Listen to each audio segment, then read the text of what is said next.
BZAMeeting.org/view town meetings. You must join via the link to participate during the public comment. If you have questions or comment about the item, please email michelle.baker@cedarlakein.org. Ms. Baker will ensure that all submissions are shared and submission entered into the minutes of the meeting. Please keep your comments civil and constructive to the public policy issues. Would you all please rise for the pledge to the flag? And after the pledge, please remain standing in observance of a moment of silence in remembrance of our lives for the victims and heroes lost in 9/11. I pledge allegiance to the flag of the United States of America and to the republic for which it stands, one nation, under God, indivisible, with liberty and justice for all.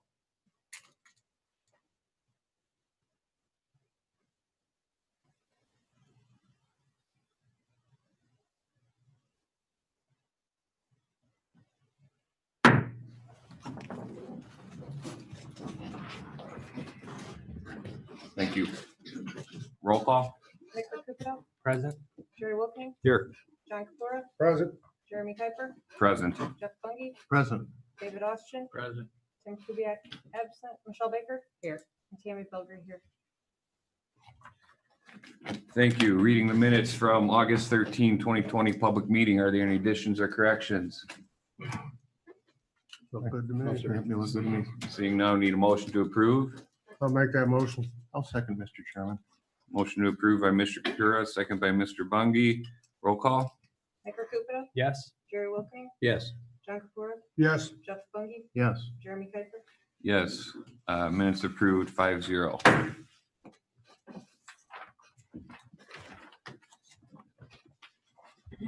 Old business, item number 1, Gierzik use variance.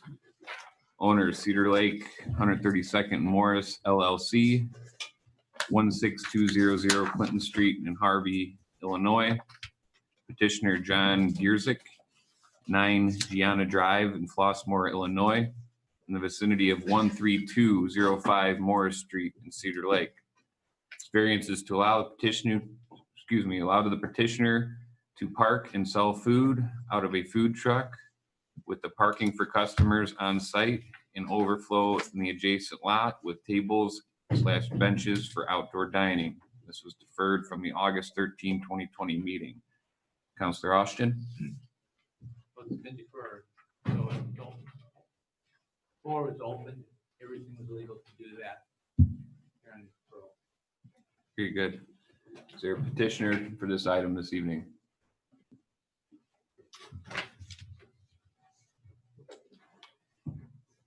Anything from the building department? Okay. Was also a lack of attendance at the planning commission work session.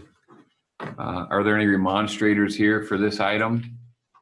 Any remonstrators for or against? In the room, any outside?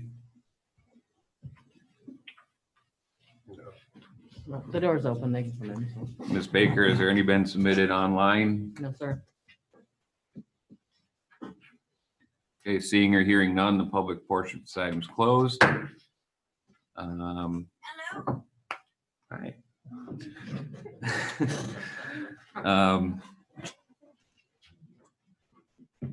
So there was no petitioner last month? No. They haven't, since the first meeting, they haven't showed up. They had no correspondence. At the plan commission, we made a motion to remove them from the agenda for lack of participation or interest in what they petitioned for. Mm-hmm. And I would like to make the same motion here to remove them from the agenda for lack of participation. Is there any other comments from the building department? You've got no correspondence? No, we have not. Any other board discussion? I'll second Yes. his motion, Mr. Chairman, Yes, sir. unless there is Chairman, some Has discussion. there been any communication to our building department? Nope. You, Tim, nobody? Statute? Not that I know of, no. Third meeting in a row. So this is That's still, we still got to do the recommendation, right? No. We can, There's nothing to recommend. You didn't have a petition prosecuted before. So You got an application and nothing. You're removing it from your agenda. okay, we have a motion by Mr. Capura and it's Mr. Bungie seconded that. I did. To remove this item from the agenda due to lack of participation from the commissioner. Roll call. Nick Caputo. Yes. Jerry Wilking. Yes. John Capura. Yes, Jeff Bungie. Yes. Jeremy Baker. Yes, motion carries 5-0. This item will be off the agenda. Now, will this be made available of the actions to the town council? I mean, will there be any, will this even be brought up in front of town council now? There's nothing to send them. You didn't give them as you would under a normal case. Somebody came here, made their case, you examined it, you acted on it. There'd be a certification to the town council. You're sending nothing to the town council because there's nothing. to There's send. nothing to say. I believe, did we defer this? Oh, we talked about it at the work session, at the planning commission work Planning session. commission, right? Yeah, we talked about it. There was no participation last week. Yeah, but the same situation happened there. New business, item number 1, Kruger Developmental Variance, owner and petitioner Robert Kruger, 14822 Drummond Avenue in Cedar Lake, vicinity of the same. This developmental variance is to allow the petitioner to build a 6-foot privacy fence in a front yard with a setback of 21 feet off of 148th Place. Counselor Austin. Legals are in order. Thank you. The petitioner for this item. Please come up to the podium, state your name and address for the record.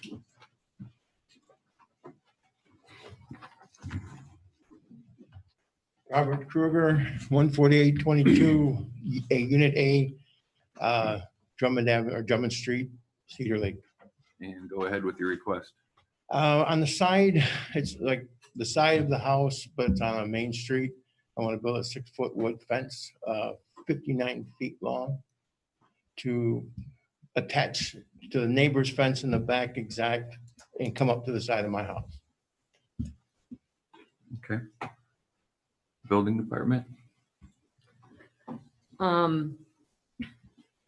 If you look at the pictures, the neighbors behind them came for the variance to do the same thing, to do 10 foot. They would just like to follow that same line.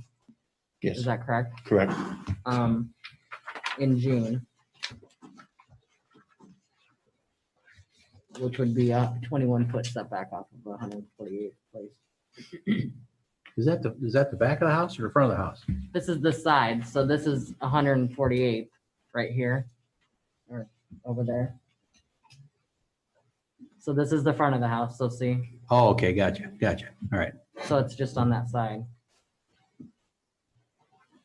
So it'll be in line with the neighbor's fence, which we've approved before previously. Yeah, that we approved in June, yeah. Okay. It does look like it's like a foot or two over, is that, No, I'm gonna go right in line with their fence. okay. what type of fence are you putting up? Wood. Wood? I want to do wood.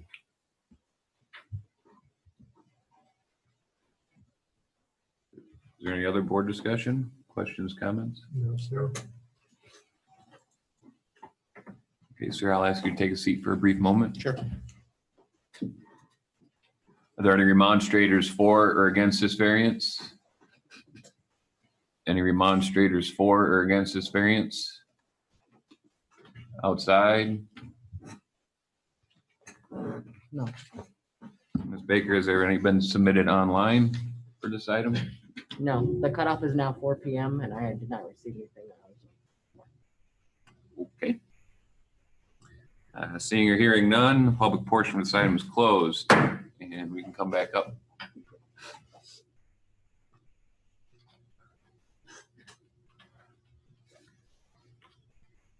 Is there any other board discussion for this development of variance? No. So this is a fully enclosed privacy fence? Yes. Not the 50% as requested by the ordinance? Yes. And your little site plan here that's kind of drawn up, This existing fence that's on the bottom of the page, I presume that is on or at the property line? Yeah, that's the neighbors already. All the fences that are there belong to everybody else.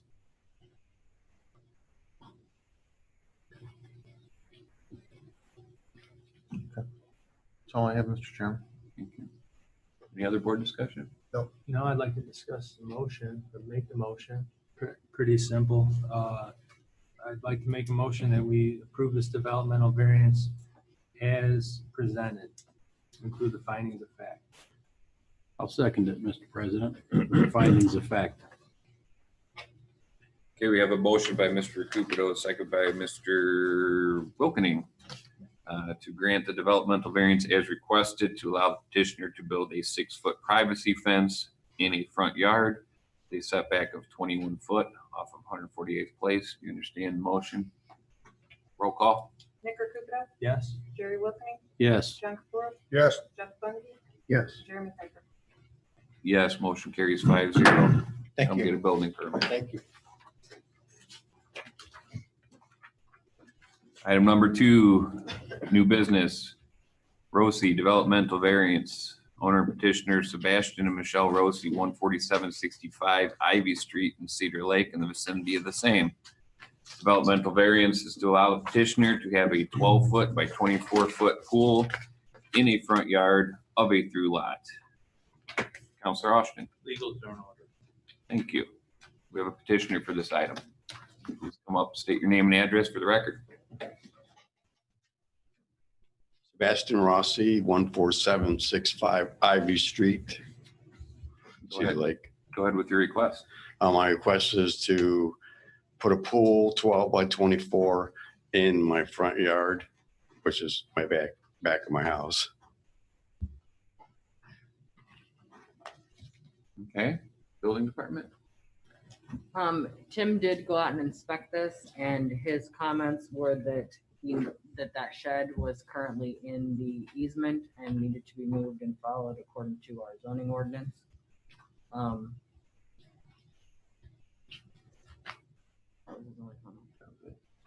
You're aware that your shed was in the. Well, not till she told me when I Okay, talked to her earlier the week. you're gonna get that moved. Yeah, I'll find out where I need to move it to. Any board discussion? Is that gonna have any bearing on this request? He will have to move it and meet the zoning ordinance or file for a variance, for that shed or, There's room for that on the property? Yeah, even if the pool gets approved? I believe so, yeah. I don't know the exact measurements, but It looks like it. Yeah. Okay. Chairman, Yes, perhaps consideration for the board would be to impose the condition that there be an as-built survey provided when the pool is built, verifying location of non-encroachment improvements, inclusive of moving whatever is encroaching, and that the improvements are located on the survey accurately. Okay, I have one question though. yes. I have a survey of plot and I gave one to Michelle, but I need to know exactly where my variance starts. Does it start at the curb and come to my house for the 30 feet easement? Because everybody else's property and all their fences are, I measured 4 people's property fences and they're all 30 feet plus or minus a foot from the curb of Parish Avenue. So that's my things. Michelle was telling me about where I put my trees at. That's where my variance starts. And that's like 10 feet off the curb, 11 feet off the curb. the reason that the attorney stated that as built is because that is a legal survey and it will have stakes. That way you will know exactly where your property line is, where your boundaries are. I know where they are because they're already there, but everybody else's fence, that's what I'm saying, is 30, give or take a foot from the curb of Parish Avenue to their back of their house. The survey that you have and you presented is not an as-built. Okay, It's so not I a need an stake as-built. survey. So you need an actual survey Sure. that shows dimensions and I got you. stakes, and Okay, that'll help you out so that you know in the future Yes. exactly where everything is. sure. That's why we were having so much of a confusion with the size of the house and the rear Okay, yeah, yard because and everybody that else's whole- is the same. It's already there. And maybe so, you just want to make sure yours is correct. Okay. Is it safe to assume, or never assume, the patio will meet the top of the pool? No, the patio's about 5 feet from the pool, Okay. away from the house further. And it's Pool's, a concrete patio. yeah, it's concrete. Oh, okay. Yeah. Right. Okay. So they'll just have fencing around the pool. There will be, yes. So Michelle, if this wasn't one of those odd lots there, it's got 2 front yards, we wouldn't be hearing this. Right. Okay. So everything else meets the ordinance, setbacks, all that stuff. Except for the shed. That is right. Okay. Is that pool gonna sit right on that easement line? No. That's why you got it drawn there. Yeah, well, I drew that. yeah, she do that. You drew that? Yeah, she redid it after I did it. Which is fine, that's Yeah. where it can sit. Yeah. It just can't be in that easement at all. Right. Right. I just want to make sure. Because I measured 30 foot where she told me to measure from, and there's still space left there. Okay. Any other board discussion? No, sir. No, sir. You can have a seat for a brief moment, please. Are there any remonstrators for or against this variance? Any remonstrators for or against this variance? Any outside? No, sir. Has there any been submitted electronically? No, sir. Seeing or hearing no remonstrators, public portion of this item is closed. Come back up, please. Any other building department comments? No. Any other board discussion? No, sir. Okay, this is a board decision. I'd like to make a motion, Mr. Chairman, that we approve this developmental variance, allowing the petitioner to have a 12-foot by 24-foot pool in a front yard of a through lot. Also requiring an as-built survey to be done after the pool is installed to make sure there aren't any encroachments onto the easement. And also requiring the petitioner to move that shed to a location that meets our zoning ordinance. I'll second it. The findings of fact. Okay, motion by Mr. Recupero, second by Mr. Wilkening. Do you understand the motion that was made? Yes. Roll call. Nick Recupero, Yes? Jerry Wilkie, Yes. Mark Brewer, Yes. Jeff Fungi, Yes. Jeremy Kuiper. Yes, motion carries 5-0. Thank you. Thank you.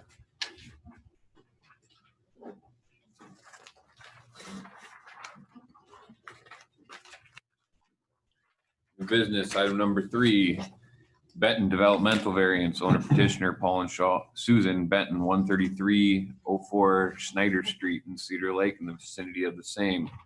Developmental variance is to allow the petitioner to build a 26 by 30 foot garage in the front yard of a corner lot.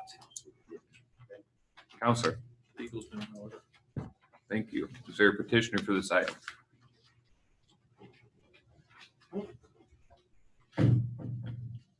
Paul Benton, 13304 Schneider Street, Cedar Lake, Indiana. Thank you. Go ahead with your request.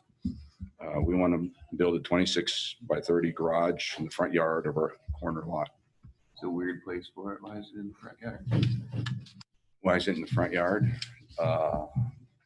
If you see the picture, that's 133rd Place or Lollipop. It's been called Lollipop in the past. And that's Schneider Street. Our house is facing Schneider. Yes, you can see the exquisite entrance there. That's the front of the house. And we don't have room to put it on the side of the house. There's just not enough room. We're squeezed in. So we have 3 lots and we would have it in lot 29 and 30. And that little pool surround that would come down. And that's what we're doing. We're requesting. Okay. Ms. Baker.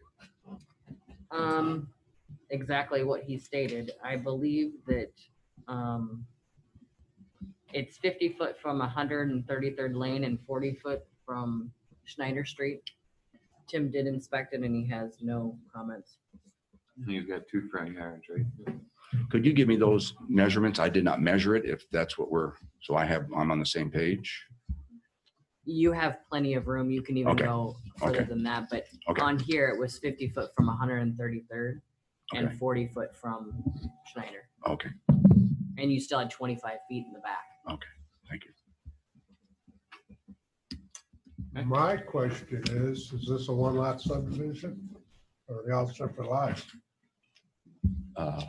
This is as you're looking at it, it's cut in 3 pieces.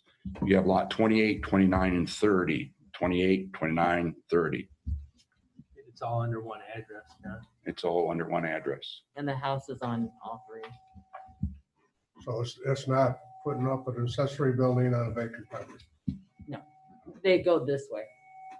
The lots go this way, so it would be, Yeah, the house is on every lot. Yeah. It appears. Okay, I see it now. Okay, Any other board discussion? Yeah, the front of the house faces Snyder Street. Yes, You said there's no space on the side of the house. there's not enough space to put a garage. You have approximately 18 feet, at the most 20. The garage we're requesting is 26 by 30, and I'd be right on the neighbor's property. I'd be within, I don't know the boundary line that you're supposed to be within. I was told it was 6 feet or something. So that we'd have a garage basically would be 12 feet wide. You're talking if you went to the north of your residence, is that what you're talking about? No, it'd be to the north. Yes, sir. Oh, That's where I was looking at the south. yes. We turned it sideways. So I guess it's up to the petitioner. I'm just making sure I'm clear. Your drive would be off 133rd Lane? The driveway Yes. To the garage? This is attached or detached? Detached. Detached. And I'm sorry, I think Jeremy just asked it, but the driveway was gonna come off of Schneider? I guess that's why we're asking for the variance to it'd be with 2 driveways. No, if you have 2 front yards, because It's a corner lot. because you have a corner lot, by definition, a front yard is roadside. Okay. So you have 2 front yards Okay. okay. By definition is what we're working with here. So just to ask again, the driveway is gonna be off of 133rd or Schneider? 133rd Lane. There's that place. It says lane here. Lane. Okay. Lane. Okay. And your driveway currently for your home is off of Schneider? Yes. Okay.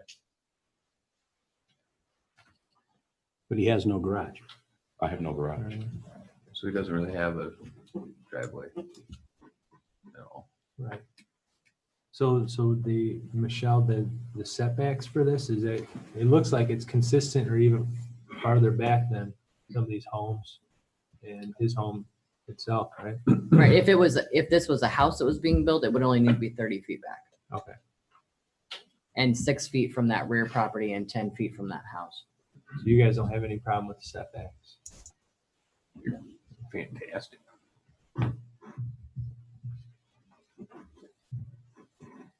Anything else?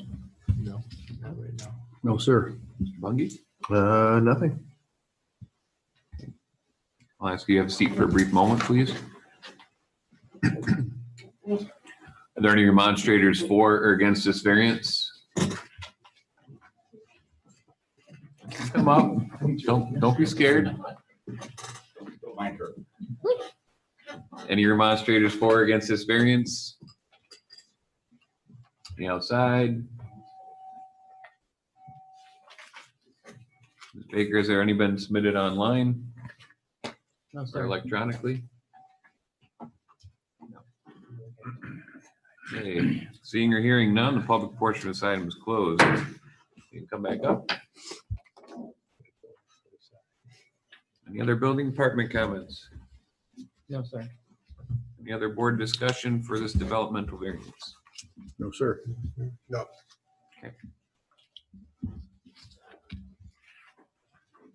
Wish everybody in town had a spacious side yard like that Yeah, to isn't that do nice? it, to do what they'd like to do. Is that a motion? I suppose we could turn that into a motion. Good.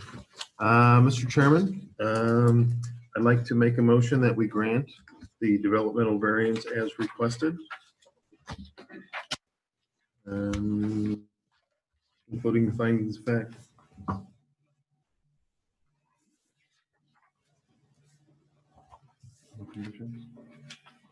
Okay. I'll second it. We have a motion by Mr. Bungie, second by Mr. Kapira, to grant the developmental variance as requested to allow the petitioner to build a 26-foot by 30-foot garage in the front yard of a corner lot and to include the findings of fact. Do you understand the motion, sir? Thank you. Roll call. Nick Artuso, Yes. Jerry Wilson, Yes. John Kier, Yes. Jeff Bundy, Yes. Jeremy Piker. Yes, motion carries 5-0.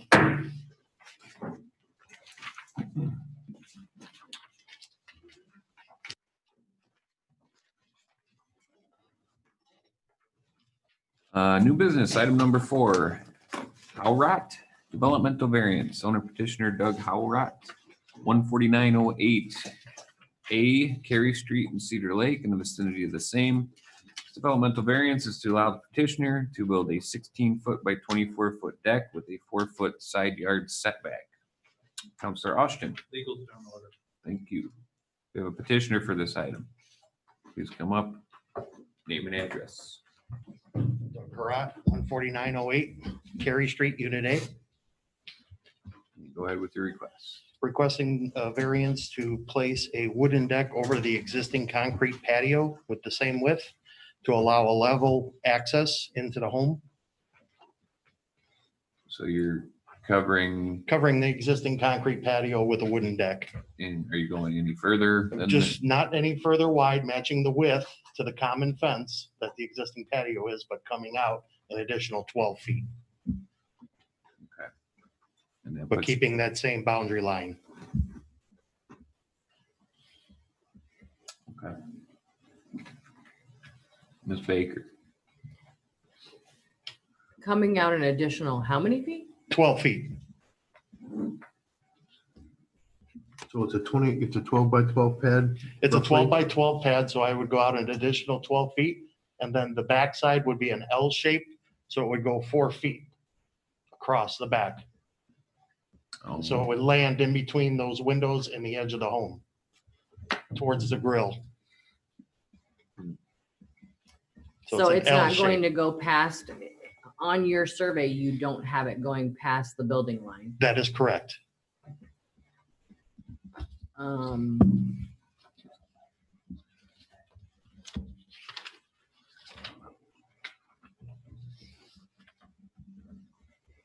so where's that 4-foot setback? It's on the side of the house. I guess it's from the common fence. That's on the, that's actually on the property line. It's considered the common wall because it's a townhome. Let's see. Okay, Right, so you have approximately, according to my calculations, about 39 feet and you have 35-foot building line. Meaning, I'm sorry, I don't follow. It's 24. The existing concrete pad is 12. And I was going to extend directly to the west another 12 feet. right, but that being a deck, now you're going to be in your building line with a deck, which is not required. If it was concrete, it would be fine, but if it's a deck, Okay. you can't go into that building line. And how far off is the building line from the property? Do you have your survey with the line do. that you drew that goes? See where it I says, don't know what that measurement is, so sorry for my artwork. I didn't know the exact measurement to what that was. that's why I was doing those measurements for you. I figured it's about 39 feet minus the 35 is about 4. I don't see that, but Because the side building line is showing 15 foot off the building structure. And the existing is 12 and another 15. And I'm only going 24. You talking to the north? No, there's the house is to the north. I'm talking to the west. It would be to the west. Your lot is 129 feet. You minus 33 feet for your front yard setback. You minus 58 feet, it's 57.70 for your house. Gives you 38 feet left. Your building line is 35 feet. Okay. Just 3 feet. So you can build a deck that can go 3 feet past your house. Past my house. Yes. From the depth of it wasn't the concern. That's easily to fix. I was more concerned about the common law. That's what the variance is for. I could shrink them. Absolutely. I just wanted to make sure you knew so that you didn't go into that building line or into that easement that's back there and then Yeah, have that's to fine. start this process over. Nope, that's fine. So do we have a solid number to work with? Or if a motion is made approving this, that we should just say a 16-foot. Not encroaching the building Yeah, up line to the in the back, building, yeah, up to yeah. the building line on the west. Right. The variance does not include a rear yard setback Okay. or to be in there. So it's only for that 4 foot. So it wouldn't include a rear yard setback. Okay. You following you smelling what we're stepping in here? I'm picking up what you're putting down. Sorry. If he did extend it past Sorry, that can't get your 35-foot building line, he would need another variance, correct? Correct. Correct. He would need a depth Right. variance from. Right.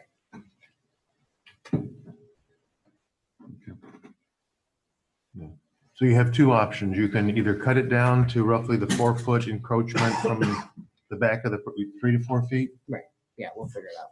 from the back of your house Mhm. to the building line. Okay. Or file another variance. Or file a variance for a rear yard setback.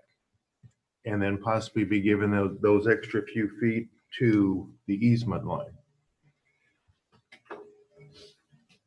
And then understand that if you're in the easement, if there was any work that needed to be done, you'd have to either It is move it not- or lose it. There's not an easement there, just a building line, right? It's No, there is an easement and you can't. Public put drainage structure. and utility easement. Oh, okay. There's a 30-foot easement behind where the property line is. So the building line, See it where it's sideways and it says building line? so you're saying the building line is 3 feet off that concrete pad. They can't build any structure from beyond there. Right, like where this hose is right here, Where the what is? where that black hose, That's about it. it's Yeah. about where that 35, I mean, obviously it's, I'm not real comfortable with abouts. I can't do exact. I'm not sure where the hose is. I don't have a tape measure and I'd have to, So if you can come up here, this might help you. This is what we're looking at. Here's your residence, here's where it ends right here, and here's the building line. What Ms. Baker is saying that that's about 3 to 4 feet. If you wanted to build your Building line, deck yeah, is further, is that you line right need to there? have another So there variance it's touching. request to be. Someone go said into them. 17 or 7 foot. Correct. So any action tonight, we have to keep you up to this building line and consider that 4 foot, which is what you asked for. He can go to his line. He just If went you past wanted it to with go his further out, you have to, I would recommend that you withdraw and then come back and ask for something like that. If that's what you desire. No, I'll go stick with the variance for the. Okay. I'm trying to get off the non-wall. Okay. His line. Okay, just wanted to make sure you understood. Well, we all get it? I got it now. We got her? So his, just to clarify, so the deck size that he's requesting here would encroach into the building line, Correct. but not the easement. Correct. Okay. Correct. It would go to the To building the building line. line. And No, he- his request would go past the line. Correct. Yes. And But he's What okay Michelle with is the saying, line. what we're saying is if you wanted that, you would have to do another variance Mhm. request. So what we can do is get them up to the building line if we had any action tonight, and then approve that 4-foot setback off the north of the property. That's what we can do tonight. The variance request is accurate. The drawing on the survey is not. Okay. We all good? Any other board discussion at this time? Oh, sir. No, sir. Okay, I'll have you take a seat for a brief moment. Are there any remonstrators for or against this variance? Any remonstrators for or against this variance? Any outside? Ms. Baker, has there any been submitted electronically? No, sir. I will put for the record, we did receive a letter dated 9/4/2020. I will read it for the record.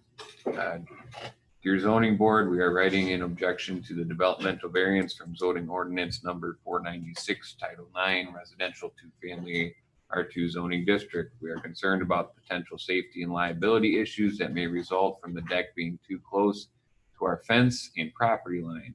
Also, 8 years ago, with the village's permission, at a substantial cost to us, we put up a 6-foot privacy fence.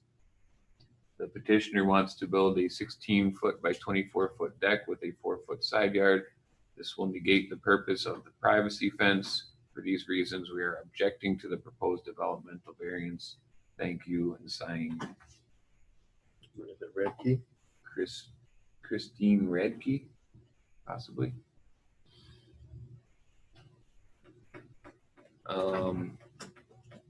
Seeing or hearing no other remonstrators, the public portion of this item is closed. You can come back up.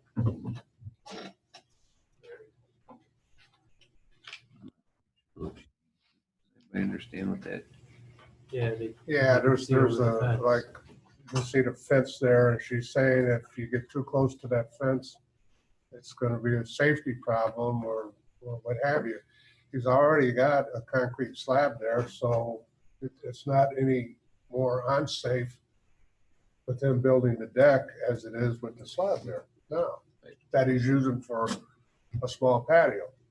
Are you gonna put a railing on this deck? Yes, You are. yes. They He doesn't concern- have to have a railing though, because No, it's short. I don't know how tall it's gonna It's be. less than 18 inches above the ground.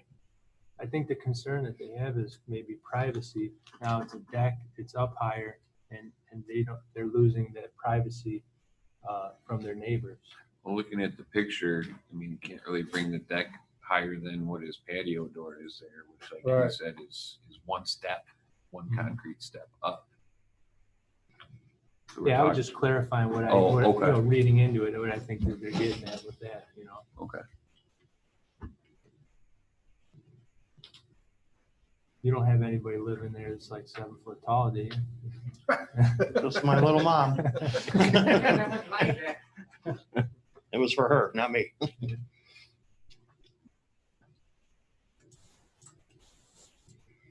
I mean, my gosh, you already got a structure to the property line. Exactly. Because the house is in the share common wall. Is this deck gonna hang? Are you gonna tear any of that concrete out? Or right over the top? Right over the top. So it's gonna free float on Yep. top of that concrete pad that's there. Mhm. Except he's gonna come out a little farther than that. So that's gonna need a footing, right? But it's within the 3 feet of the building line that they have laid out. Postal? I'm digging a little deep here, but you can't have a patio moving in the frost and Right. have footing out in the grass. I mean, that'll end up garbage, won't it? You'd have to build it according to code. There you go. All right. Sorry, digging too deep. Nothing else, Mr. President. Any other board discussion? Well, therefore the decks could be made shorter. Is what we're Yes. saying, right? Up to the building line. To the building line, up to the. Building the line side on the yard. north. No, to the No, west. To the west. To the west, To the west. and Building line not to the any west. further, not any further than this concrete pad already is towards the fence. To the north. To the north. Right, correct. And then if he was asking for a 12-foot additional, that'll be cut down to 10 feet? We don't know. Whatever it is, up to the building line. And Michelle thinks it's Realistically, it would only be 3 feet additional on top of the concrete 3 pad. to 4 feet. Yes. We're thinking mathematically. So about 9 feet short of what you want. Ish. Ish. Yeah. I think that works. You think that works? It fits. I'd like to make a motion, or unless you have something else, Michelle. Maintaining the rear yard setback, Okay. the rear yard building line. required setback. Okay. With that being said, Mr. Chairman, I'd like to make a motion that we approve this developmental variance to allow the petitioner to build a 16-foot wide deck with a 4-yard setback, or 4-foot side yard setback, and and also maintaining the rear yard setback. Include the finding of fact. I'll second that. Okay, we have a motion by Mr. Cupido, second by Mr. Kapira. Grant the developmental variance to allow the petitioner to build a 16-foot deck and to maintain the rear yard setback on the depth with the 4-foot side yard setback and to include the findings of fact. Understand the motion, sir? I do. Roll call. Nick Rakupo, Yes. Jerry Wilkie, Yes. John Kapura, Yes, Jeff Bungie, Yes. Jeremy Piper. Yes, motion carries 5-0. Get a bill. Thank you. Feel free to stay for the rest of the meeting. It's gonna get a lot more fun.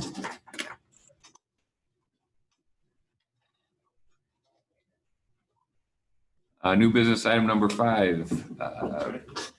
Baudrew, developmental variance. Owner petitioner Steve Baudrew, 8311 West 147th Avenue in Cedar Lake, in the vicinity of the same. Developmental variance allowed the petitioner to build a 2,400 square foot, 40 by 60 steel pole barn with a height of 17.6 feet, 17 foot 6 inches, and a wall height of 16 foot in the front yard. Counselor. I'll check. Proceed, I'll check.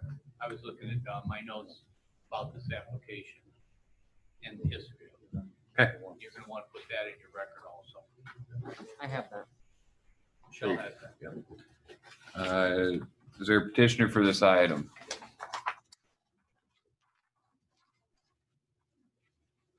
Good evening. My name's Stephen Boudreau, 8311 West 147th Avenue, Cedar Lake. I'm petitioning to build a 2,400 square foot, 40 by 60 pole barn with the height of 17.6 and a wall height of 16 in the front yard.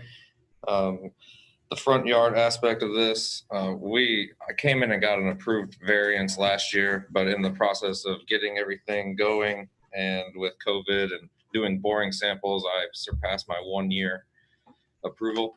And so I actually changed the building due to some boring samples coming back in a soft area. So I've shrunken the building quite a bit from the original approval and changed it from a wooden stick pole barn to a steel I-beam style pole barn. Just happens that as I was doing everything and the COVID at the beginning of the year, the steel prices dropped, and it's a better structural, professional engineered building than like the original 6x6 pole barn was going to be. As far as the height goes, the original height of the approved building was 17'4" with a 14-foot high wall. With a steel building, you have less pitch of the roof. So by going to a 16-foot wall, I'm only adding 2 inches at the peak of the original proposed. That's all. Okay. Ms. Baker. He, as he stated, he did receive a variance on May 9th of 2019 for a 3,456 square foot pole barn with a height of 17.6 and 14-foot sidewalls. Wasn't completed, as he stated. The new variance is for the 2,400 square foot, same height and 2 feet higher on the sidewalls. 2 feet higher sidewalls, couple inches overall extra Mhm. on the height and far less square footage. It is a front yard, but this is that island at the south end of the lake. We have an island. It's like a 300-foot yard Yeah. or 300 We foot long don't have an driveway. island. So He has anything, He has an island. guys are welcome to stop So by it's- if you want to check it out. It's set way off of the road. And you won't even really see it from the driveway. It'll be tucked back around as I stated on the survey. So the only people that'll see it are my two neighbors that have been sent letters twice now with no. Well, I don't think they sent anything back this time after talking to them, but Find they, out. I will. Tim did go inspect that and take these pictures. He doesn't have a concern with, That's the best you came up with. there's a few of them. You want to get wet. He doesn't have concerns at all where it is. He says the location of it is perfect, but he does have concerns with the wall height. So yeah, it's. He wanted to show this picture so you could see how far it was from the road. If I could say I mean, something it's about- all the way back Yes. around that. If I could say something about the wall height. Yes, you can. From going to a stick building or a wooden frame, it's kind of adjustable on how you can set your heights. From what I found out with the steel I-beam buildings, they have a more standard height changes. They're not every 2 feet. So the 16-foot wall height is more or less standard for the steel buildings. And the pitch of the roof, like I said, is greatly decreased. So the total peak height is kind of the same. But going shorter with the side yard or the side wall to 14 is feasible? Then just cut the I-beams down? No, I mean, it's already all prefabricated with the flanges on the I-beams.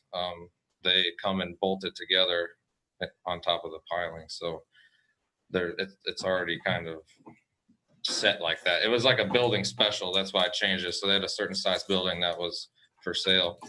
And that was what they offered. And when I asked about the 14-foot, they claimed that that's not a standard building for them. And, you know, they're not going to build that. They build kind of, not kits, but in a sense, standard size buildings. It's from Olympia Steel Buildings in Philadelphia.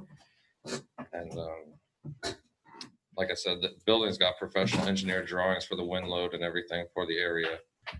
So I don't think there's any issue as far as that goes. And the trusses are actually built to withstand any kind of snow load. There's a 3,500 pound increase on top of what a normal wood building would be. So That's why your pitch doesn't have to be as high. right. What are you storing in this garage? I have a couple tractors. I have 2 cars, a truck. My wife has a vehicle, lawnmower. I have 50 acres back there. So there's a lot of, you know, yard activities. I have a camper trailer. Right.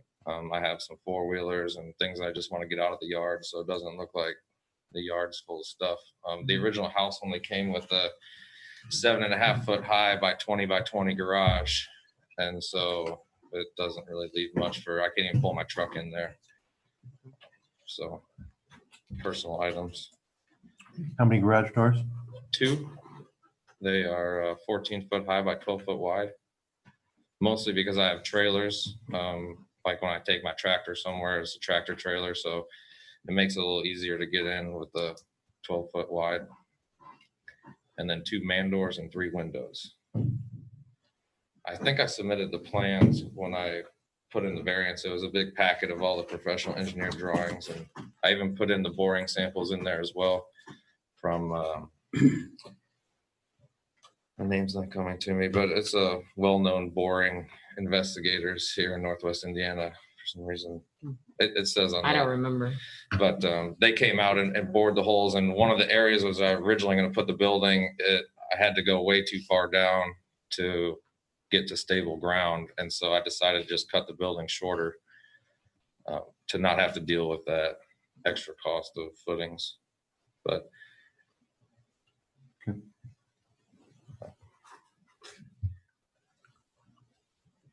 Any other board discussion?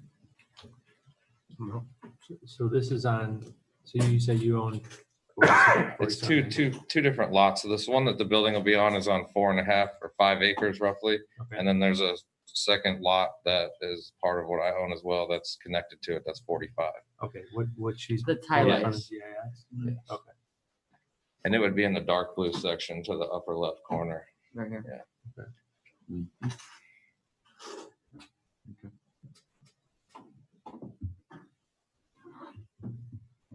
Any other board discussion?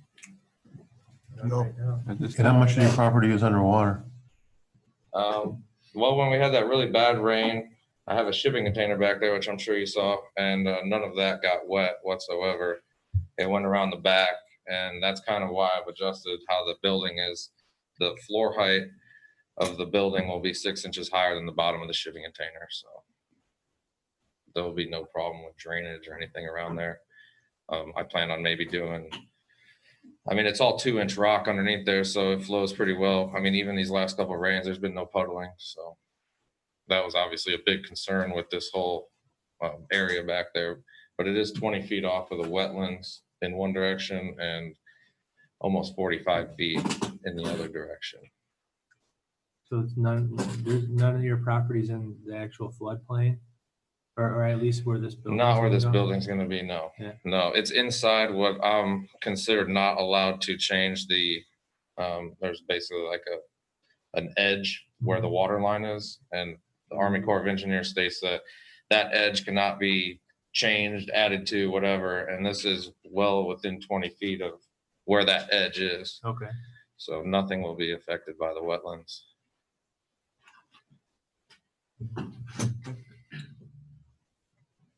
Anything else? So you're just gonna use this for storage, Yes, sir. tinkering. Yeah, I mean, you know, unfortunately, when you have a lot of things like that, it's too expensive to take care of all of them or take them somewhere. So, I mean, you got to fix them yourself. And Yeah, I I'm a understand. mechanical engineer by trade, so We have the 10-foot wall height was, I believe, established to avoid car lifts, truck lifts, things Right. like that, people working on stuff. yeah, I mean, In the middle of the there's night, no in the middle of the business- night, beating, right, making a lot right. of noise. Understand. It's going to be wall insulated, but I don't plan on being out there in the middle of the night working on anything. You know, just normal hours of operation. I'm already out there working on things in my yard. My neighbors, I know both of them very well. I mean, their dogs kind of all play together, so they don't seem to have a problem with the current state of things. And I don't plan on upsetting them by being out there in the middle of the night making noise, and not going to be running a business or doing anything like that out of it. So it's just personal.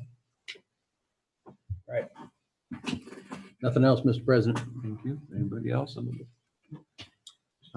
Yes, sir. did you get anything as far as the previous variance?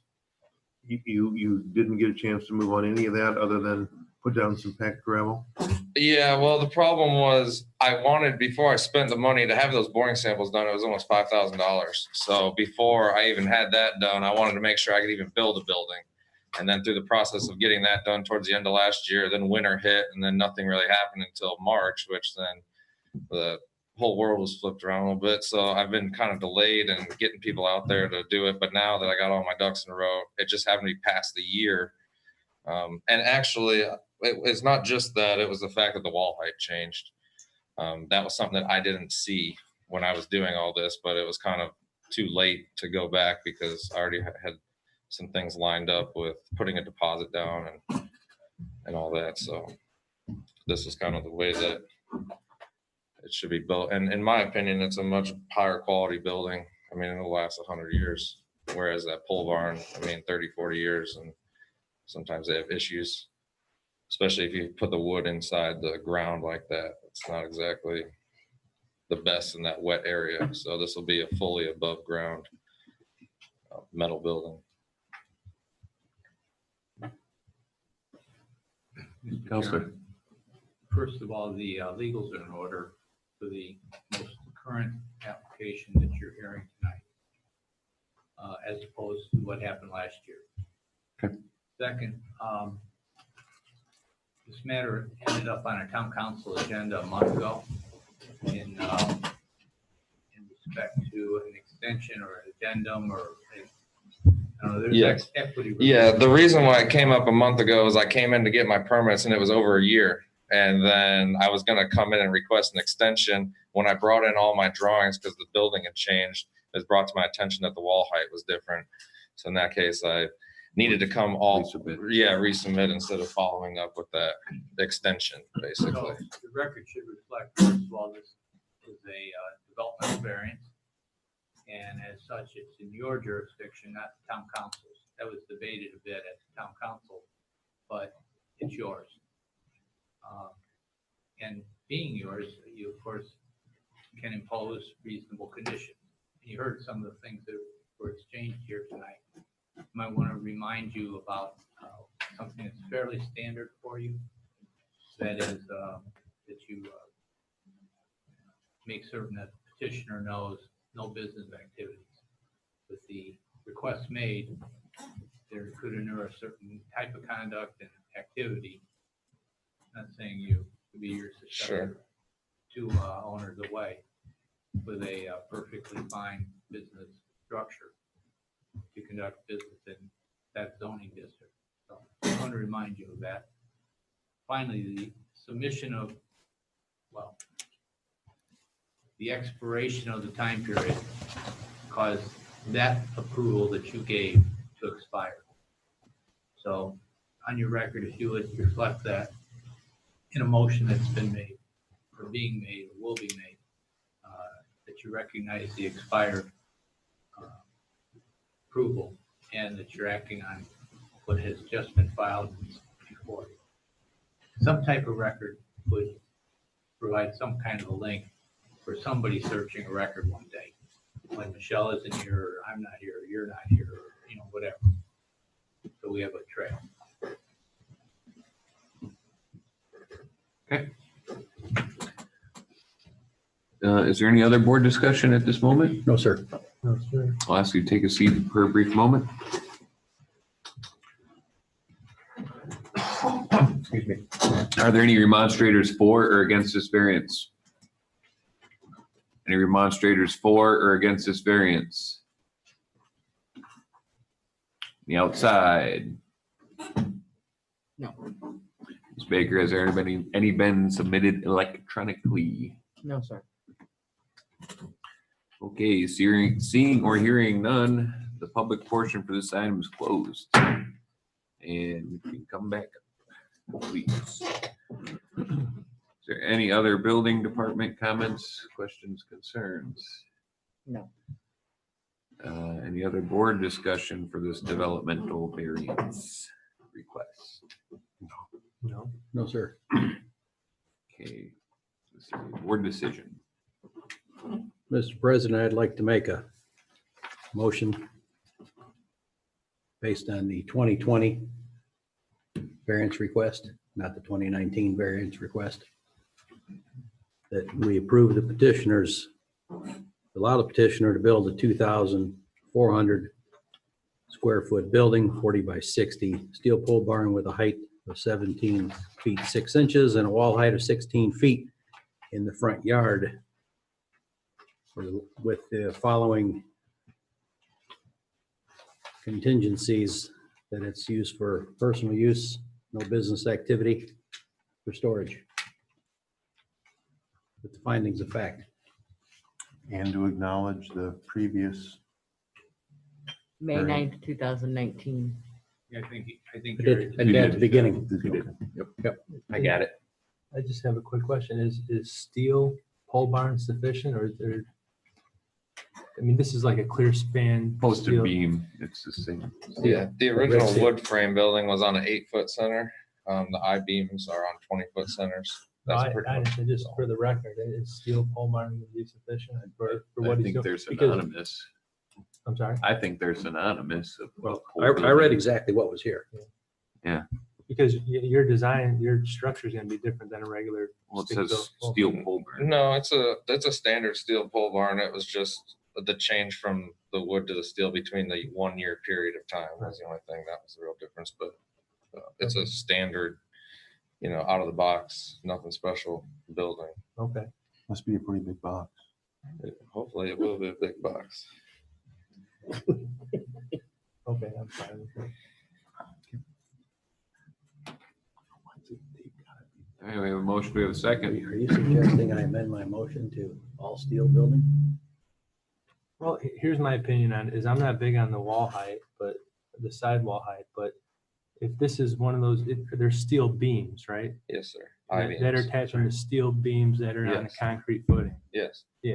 And Alright, they're that- flanged to that- the floor. And Then I will flanged to amend each my other. motion to include a all steel building, all steel pole building.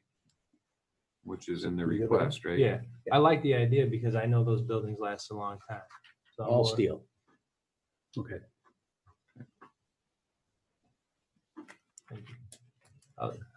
I'll second it if you don't have a second yet. You don't. You win. Okay, we have a motion by Mr. Wilkening, a second by Mr. Recupero to grant the developmental variance Yeah. as requested in 2020. As presented to allow the petitioner to build a 2,400 square foot, 40 by 60 all steel pole barn with a height of 17 foot, 6 inches and a wall height of 16 foot in a front yard to include the findings of fact and that the structure be for personal use only, no business. Get it? You got the steel part. I think Yep, so. you got the steel part. I think Yep. so. I'm good with it. Any questions about the motion? You understand the motion? Okay, roll call. Nick Recupero, Yes. Jerry Wilking, Yes. John Kapura, Yes. Jeff Bundy, Yes. Jeremy Piper. Yes, motion carries 5-0. Thank you, gentlemen. New business item number 6, Cedar Lake Early Learning Academy use variance. Owner Richard and Carolee Yancey, 13408 Wicker Avenue. In the vicinity of 13410 Wicker Avenue in Cedar Lake. This use variance allowed a petitioner to operate Cedar Lake Early Learning Academy, a child care facility. Counselor. Thank you. We have a petitioner for this item. Clarissa Regula, 540 Dakota Drive, Lowell. Go ahead with your request. We are requesting a variance to be able to operate Cedar Lake Early Learning Academy out of the property at 13410 Wicker Avenue. This is the Como building? Yes. The Como's Meat Market building. Mhm. And the use variance is because it's a B3 and it's not approved use. It's not listed It's not in listed. the, any zoning district. Okay. What else you got? This item has been before the plan commission in August for a concept plan and both September meetings for site plan approval. They will be here next week. We suggest that if the variance is approved, that it be contingent upon site plan approval. Okay. And Tim did inspect it and he has no issues. Anything else from the plan commission representatives here? No, Need they've, discussion? we've talked about play area in the back and they have state guidelines they have to adhere to, so. And they have the parking. Traffic So flow, it's- drop off, everything seems Seems good. okay on the plan commission side of things. They've Seems good. contacted, then and works with the fire department. Yep. And I'd State Fire Marshal was at our current location today. He's going to meet us at the new location next week just to go over plans before our final plans are submitted downstate. We've discussed the drop off, traffic flow, all those things, so. So- Site plan, next week would, we will do it. So then this is a part of that formality to make sure that she can actually do what she wants. Correct. All right. Any other board discussion? You can have a seat for a brief moment, please. Thank you. Are there any remonstrators for or against this variance? Any remonstrators for or against this variance? Outside. Nobody online. I didn't even ask. I was ahead of the game. Ms. Baker, has there any been submitted online or electronically? No, sir. Thank you. Seeing or hearing none, the public portion for this item is closed. Come back up, please. Anything else from the building department? No, sir. Any other board discussion, questions, answers, concerns? No, sir. No, sir. The play area is going to be to the south side, or I'm sorry, yes, West. south The side of the building. And West. the end of the building? Yes, the west side towards the south. Okay.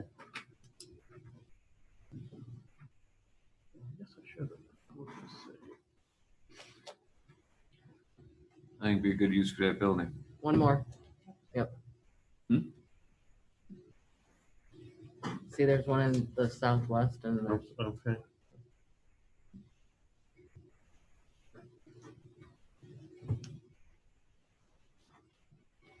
Playground between the two buildings is, that's why I took these. So it's already, I mean, it's completely enclosed there, but that's why I no, took no those. vehicular traffic plan, obviously through there. Or I don't even remember if they even had what they had between the buildings there when Como's was there. I think it's just a fence and then, Isn't that where they had a couple of their big outdoor coolers? Where they did some of their deer processing? Maybe the cows. Yeah. I believe that the play area is gonna have to be enhanced. Whatever state guidelines are. Yeah. Their existing address, if you remember, we made them put some concrete barriers up. So there's no. And that's even above, I mean, that's a Over and state above. statute, right? Yeah. So that's even. The way the traffic was when moved through that parking lot, we didn't want any mishaps. Yep.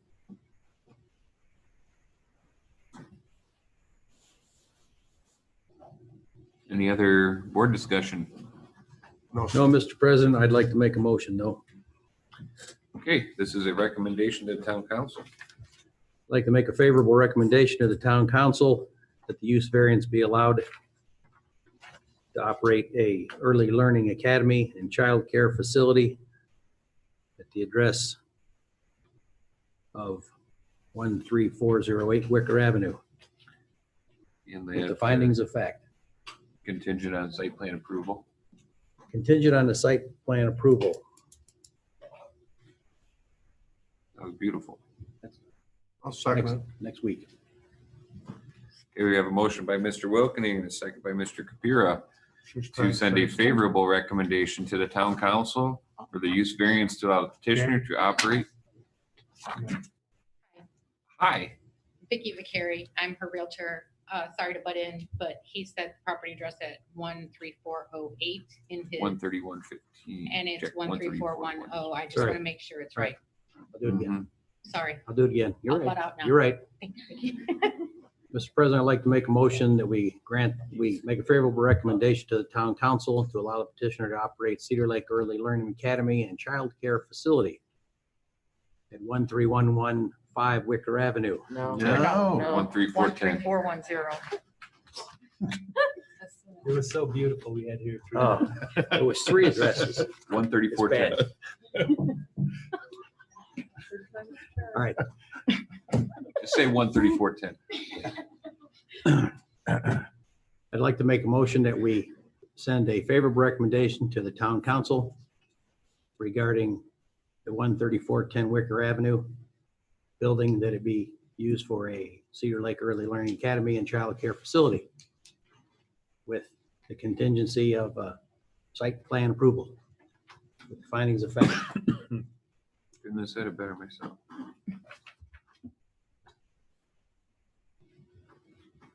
And we still second that motion, Mr. Kapira? Yes. I forgot who seconded it. That was you. I wrote it down in pen. Do you understand the motion? Yeah. Okay, motion by Mr. Wilkening, second by Mr. Kapira, roll call? Victor Duca, Yes. Jerry Wolfman, Yes. John Kior, Yes. Jeff Leggy, Yes. Jeremy Piper. Yes, motion carries 5-0. Thank you. Sorry to interrupt it. That's all right. Everybody gets one, Thank you. but now you gotta stay for the rest of the meeting. I kid. Sometimes that works. New business, item number 7, Porter Special Use Variance, owner Porter Bros LLC, 2805 West 47th Avenue in Gary. Petitioner is Tim Porter at 2805 West 47th in Gary in the vicinity of 9019 West 133rd Avenue in Cedar Lake.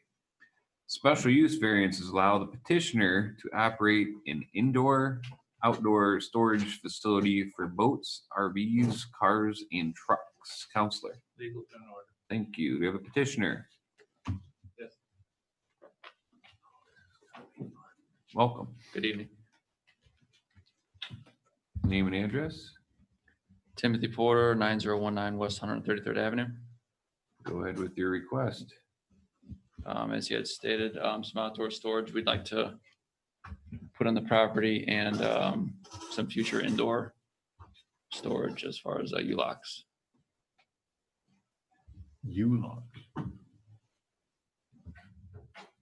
Building department. As he stated, he would like to use this for indoor and outdoor storage. He does have on here boats, RVs, cars, and trucks. Tim did do an inspection on there. He would like to hear more about what you're doing to improve the property. Address the drainage issues, any dilapidated buildings, placement of the vehicles, number of vehicles being stored, and a parking plan. Okay. Yes, we need to clean up the property. As you can see from that picture, it's a mess right now. We plan on bringing in some gravel and cleaning up the area, get rid of all the piles, and there's some trees around the perimeter that need to be cleaned up, some dilapidated buildings in the back that we're going to take down. As far as our outdoor storage, rough estimate about 65. We were going to fit in the outside and possibly 85 indoor units in the future. We're going to paint the buildings. They're in some, they're not rough condition, but they need to be cleaned up. What was the other issues that you wanted stated? I'm sorry. The drainage, is there? Oh, yes, there is a drain in the center of the, there's a loading dock on the building to the right. That there is a drain there that I need to clean out and that we were going to keep. I need to find out what that's going to and if that is working, but I'd like to get that working. When I went on the property a few weeks ago, there was water in the loading dock. I'd like to get that functional. It may have been there and that's what caused an issue, so he'd like to.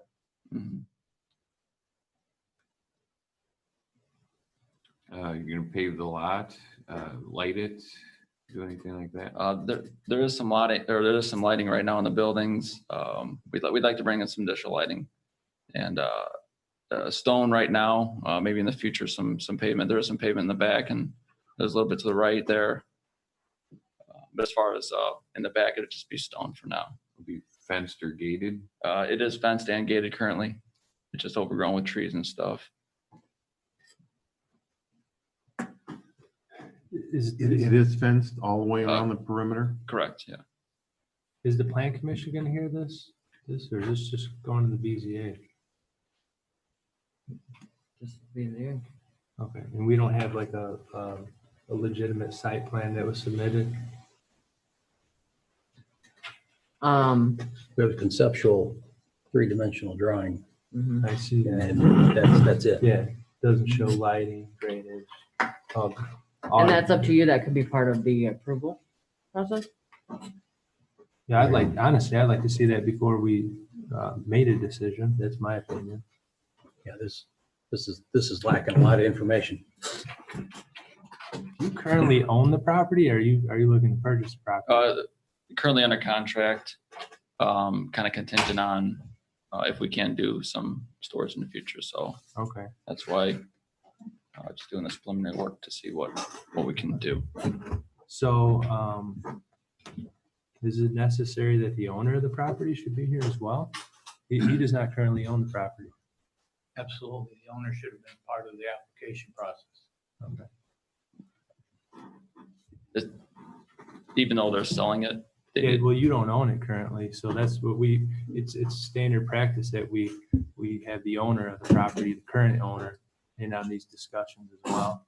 Okay, gotcha. I mean, this is almost, to me, seems like a conceptual thing at this point. And I would make a motion to defer this, Mr. President, if the petitioner was open to that. There's a lot of details here. When you say the future, I mean, that will have a date. Mm-hmm. It will be complete, Okay. you know, like Right. black topping and stone and those kind of things. Well, we would need to see some sort of, at least a hand-drawn diagram of the property of where you intend to keep the outside storage, where you intend to put your new buildings, because it says here under phase 2 and phase 3, you're gonna build some buildings. Did you turn those in, Michelle? Okay. That was a The 3D. phases, 3D. Yeah, the pictures too. I did, the pictures, yeah, I did have 3D a, pictures, pardon me? the 3D pictures? Correct, Yeah. yeah. And that wasn't exactly how it's gonna turn out, just what we did. Right now, That's the type of building, but that's not exactly where it's gonna be on the property. correct. See, we need to know, especially when you go to build these, you assume you gotta go to the plan commission. And they're gonna need to know where parking is, your traffic flow in and out of the place, where the buildings are gonna be, Mm-hmm. drainage, make sure you're not putting something up that's gonna block drainage in that area. So there is, like Jerry said, there's a lot of stuff that is missing here. For us, now, I don't see any problem with what you want to do there. Mm-hmm. What we have a problem moving too far forward on this without some of the details Mhm. addressed or information given to us. Okay, I understand. Yeah. How soon did you want to start on this? We were gonna, probably next couple months after we purchased it, we were going to clean up the property and then maybe advertise for some outside storage for now. This year? Possibly, yes. Dave, I have a question and concern to save them time or issues in the future. On this application, it does say that they are the owners. So before we, But they're not. but you're not? I don't know, is the deed in their name? No, it's not. We're on a contract to buy it. Okay. So, and we wanted to move forward with this before we bought it to see if we could do this. So that's, We just want to make sure that your application is right and legal and correct. And if this application is not correct, I would rather you correct it and get it submitted tomorrow, which is the deadline for next month. So if they do defer you, Mhm. then that would all be right. You would have to redo this, but then you would have the correct information and it wouldn't be all for nothing and then have to wait a whole nother month because that information was wrong. okay. So we just want to make sure everything is Okay. right before you go forward. Okay. Yeah, this is a pretty big undertaking with this little bit of information. Mhm. As a concept, there's plenty of boats that need to be put away. Okay. I get it. Mhm. Sounds good. Yeah, I can, whatever information we need provided for next meeting, that's fine. So considering the inaccuracy of That's information. maybe a site plan, perhaps like some kind of a withdraw at this survey point. site plan. Okay. When deferral, Defer. No, yeah. Oh, sorry. yeah, probably should. Go ahead. I'll ask you to take a seat for a brief Sure. moment, please. Are there any remonstrators for or against this variance? Any remonstrators for or against this variance? Outside? Yes, sir. Ms. Baker, has there any been submitted online or electronically? No, sir. None. Seeing none, public portion for this item is closed. You can come back up, sir, please.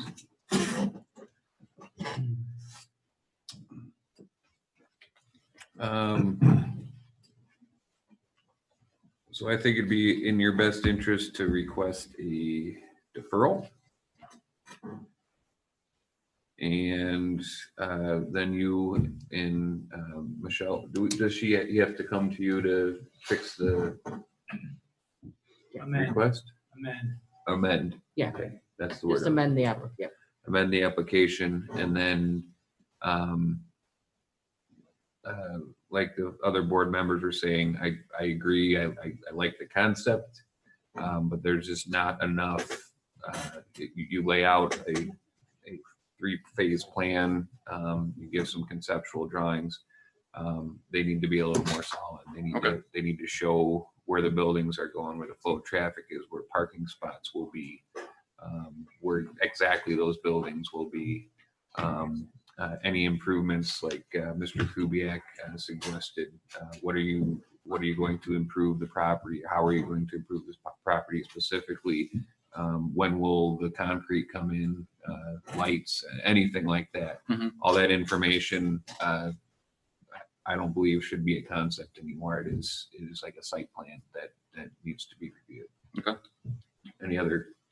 No, seems to cover it. Yeah, I think, I like the idea too. I agree, but I just think that some of the nuts and bolts need to be straightened out, and I think a professional site plan would be in order for the next meeting. Agree. And the owner to be present, obviously, as well, the current owner. As far as the current owner, I don't think they'd have too much concern because they're getting rid of the property. I'm just kind of confused how or why the We've current had owner. letters before, right? Yeah. Yeah, you just can't represent them without Okay. a document stating that you have the authority to do it. Okay. Or having the owner here to represent himself. Okay. That'd be like me trying to sell your house. True. Yeah. So I get a document maybe from him rather than him. Doesn't our application have a spot for the owner? Yes. Owner should sign the application. Okay. Then it's in the records and public process. It's in your file. It's just, again, it's going to be a challenging piece of property to do everything you want to do. Mhm. So make sure you do due diligence. Okay. Because that stormwater problem is, Yeah, an issue. Right. yeah, Okay. it's an issue. Remember, a professional site plan. Okay. You have any other questions? Yes, I did. One thing. I forgot what I was gonna say. Good, because you had a question. Oh, the 15th. So that there's no, we don't have to come back to the 15th meeting. For No. town board meeting. No. Okay. Because there'll be, if you request and your deferral is granted, you will not be on the agenda for the town council. Gotcha. Okay. You'll come back to the October 8th. Gotcha. Okay. And as I said, the word future Uh-huh. has to have Has a to have a date. solid date. Has to have a date. Okay. Okay. Because it'll all be contingent on, perhaps on some of those things. Okay. You don't own the building, the yellow building to the west is as far as the property goes. That is part of the, That's part of it. yes. That other picture, Michelle. That This right one? to the right, Yeah, correct. that yeah. building there. Yeah, those The right three- side of that building, west side of that building is the property line? Yes. Yeah, the fence is the property line. Okay, Uh, all right, thank you. And to Mr. Wilkening's point, yes, they will need dates. If you don't have a crystal ball and you don't know what you're gonna do, you can ask for what you know you're going to do. And then if you need to do something later, you'd have to come see us again. Okay. For anything future. Okay. So did I hear you say you're requesting a deferral? Does that mean coming next month? Yes. Yes. Absolutely. Is that what you're? Yeah. I need to hear you say it. Okay. Yes, I'm requesting a deferral. All right. Choices here. Defer or be denied. You did the right thing. Okay. Okay, Good. so there's No, you're doing good. choice. You're all right. You did the right thing. Denied. We just wanted to see you again. Petitioners requested deferral. What should we do about that? I'll make the motion, we grant the deferral by the petitioner. I'll second it. Okay, petitioners requested deferral. Mr. Wilkening made a motion to accept that, and Mr. Kapira seconded it. Roll call. Nick Rokupo, Yes. Jerry Wilking, Yes. John Tour, Yes. Jeff Bungie, Yes. Jeremy Kaiser. Yes, motion carries 5-0. We get to see you next month. All right, thank you.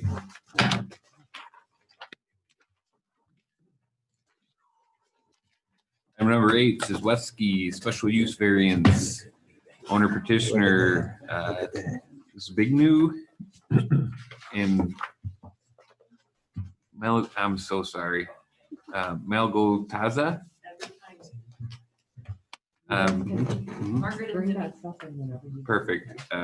2071 Kentland Drive in Romeoville, vicinity of 13130 Wicker Avenue in Cedar Lake. The special use variance is to allow the petitioner to operate a sales office for ZMC Auto Sales Incorporated in a B3 use in a B2 zoning district. Counselor. Thank you. Now I need to- I'm Malgorzata Margaret, and this is Zibby. We live at 2071 Kentland Drive in Romeoville, Illinois. We are requesting a variance to use the property located at 13130 Wicker Avenue in Cedar Lake as our primary sales office and to run ZMC Auto Sales. The location will be used to manage our business, support our online presence, store paperwork, handle phone calls. ZMC Auto Sales will not store or display vehicles at the location, but we have secured another location to store our inventory. Customers purchasing vehicles from ZMC will complete the transactions online or electronically. Vehicles will be transported directly to the customers. We will not have any additional employees, so we don't need to have additional parking on site. Only the owner will be there so I can get him out of the house.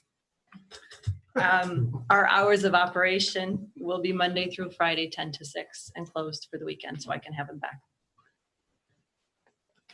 You say, so the customer may also be coming to park, correct? Because the transaction could happen at that facility. Could, but we're not planning on having the majority of the transactions are done online nowadays. What is the current parking situation? We park in front of the garage.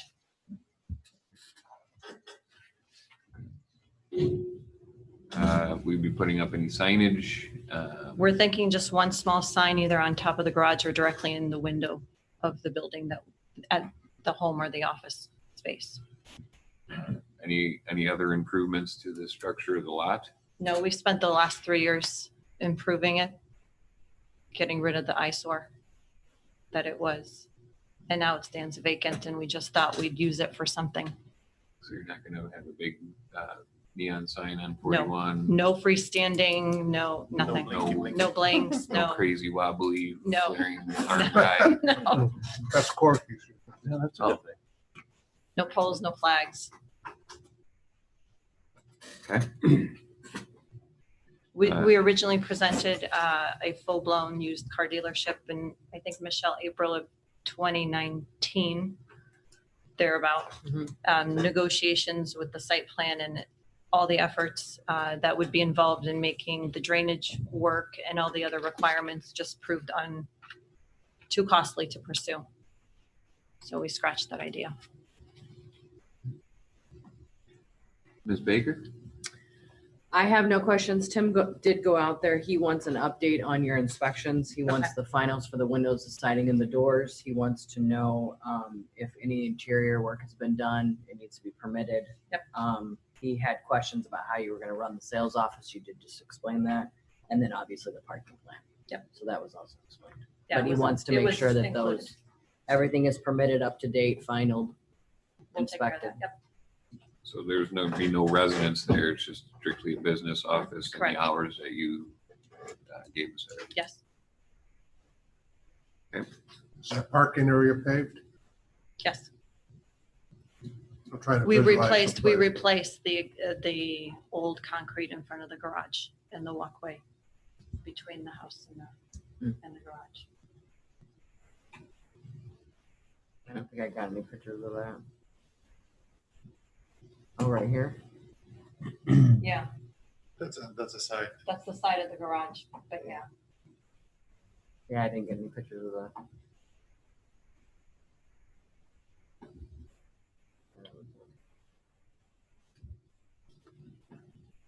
You guys haven't operated in town before, have you?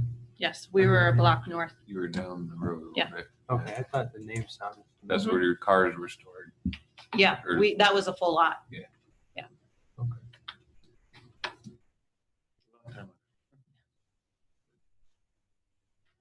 I just figured out where the ZMC came from.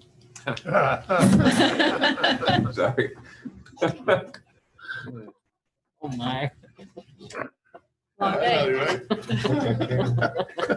Right there, it's right in front of me. There you go. Long day. Any other board discussion?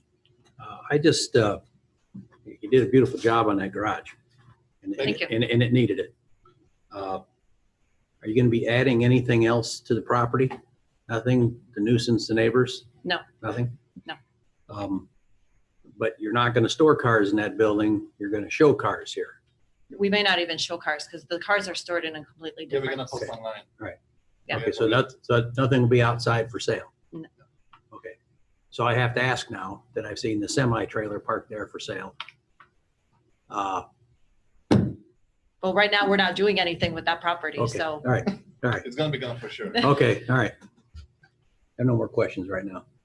So just, because this is all kind of new to me, but how does this process work? If you were operating here in town and you had this office, how does the process go between the employee, from the point the employee or the customer makes contact with you and a vehicle is in their hands? How does this work?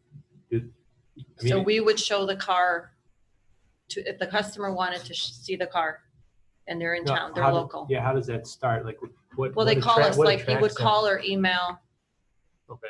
Yeah, we can show the pictures. We can give them that access to the auction straight from auction because, that's like we buying straight from the auction. Mhm. So we not even go there to check those cars. Whatever we see on the pictures, we buying so customers, they can buy same way like we do. Okay. So they show up at your place.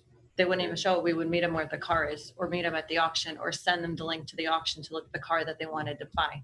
So. And I we just take have to care ask of the if you- transactional piece of it If you have a place already where you're storing cars, what's the? because that is more of a warehousey type of place. I can't set up like a computer and store all my paperwork there. Okay. There's a lot of paperwork where it's almost as bad as So buying a once- house. So once they buy it, paperwork would be taken care of in that house. And they would leave there with the car. there or from the warehouse.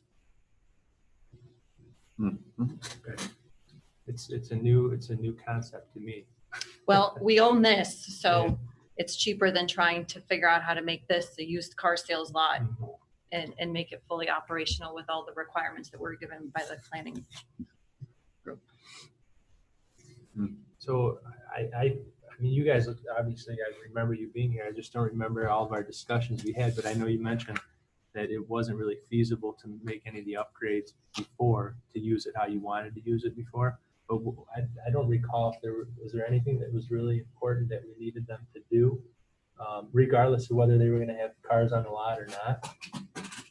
Before they wanted to have cars on the lot, and so we had a lot of questions and requirements about egress, ingress.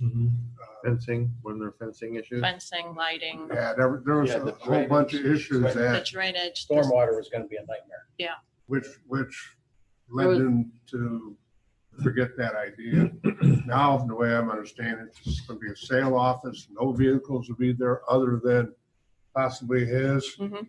or yours. Right. And maybe a customer might be there once in a while, but it's not going to be 5, 6, 8 cars there. correct, And no cars there to sell. right.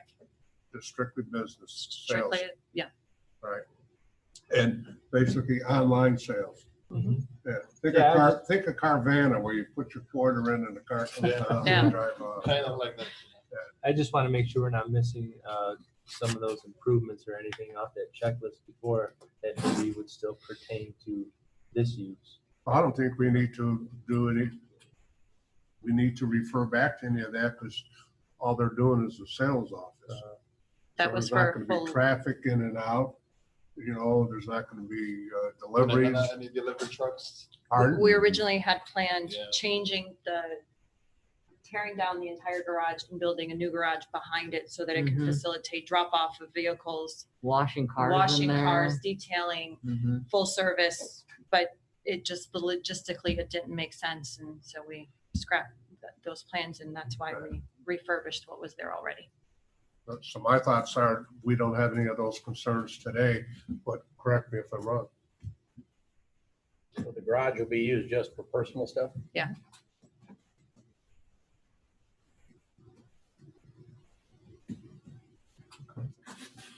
Any other board discussion? No. None right now. Trying to wrap my head around it. I guess, no, I'm good for now. Did it hurt? It's starting to. Can you take a seat for a brief moment, please? Are there any remonstrators for or against this variance? Please come up to the podium and state your name and address for the record. Debbie Howe, 13800 West 135th Avenue, Cedar Lake, Indiana. And go ahead with your message. You know, I don't have a problem. They do have that semi-trailer in front, so it's like they can't park, and they've been coming in from 131st Place and driving in and out using the backyard. I just want to know that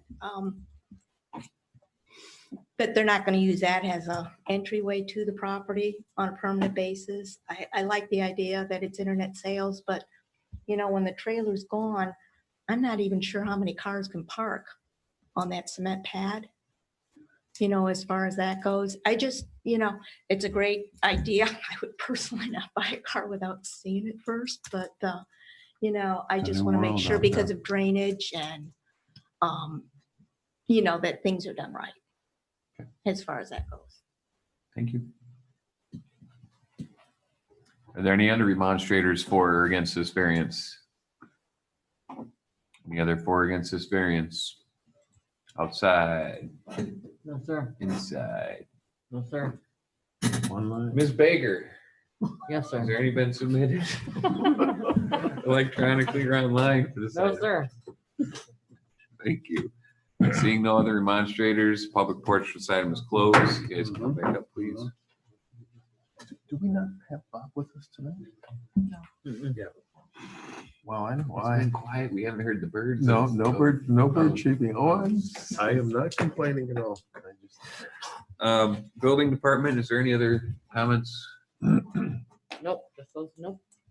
Do you have anything to address some of the remonstrators' concerns after you've heard them? They're not supposed to be worried about the drainage because we're not gonna pave the lot, so. So the drainage will be there. The drainage will work exactly like it works today. Without a tractor trailer there, though. Well, right. So we already said that, yes, it will be gone Okay. pending moving forward with this.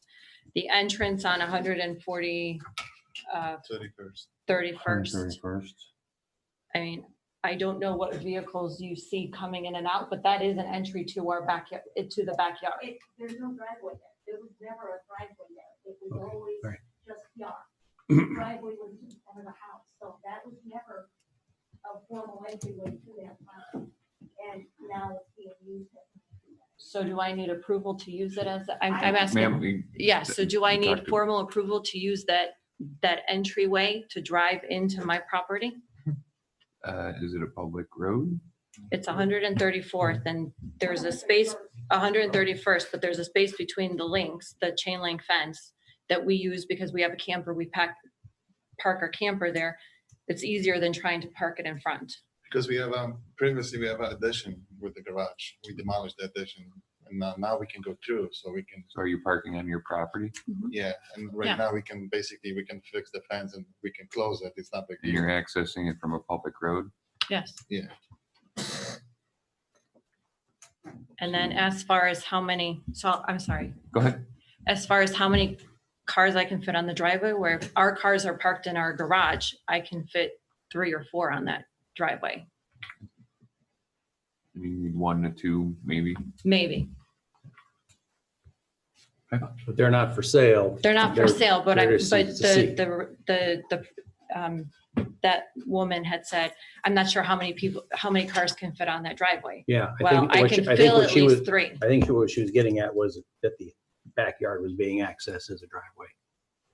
Okay, That's- so I think that's what she- misunderstood the I think that's comments. what she was getting Then at, I yeah. misunderstood the comments. I took those two things as two individual things. So how much outdoor storage are you gonna have? You mentioned your I just your park, we camper just stick- park our camper there right now. Okay. How And- big? 20. Yeah, right. 23 Forget feet. that.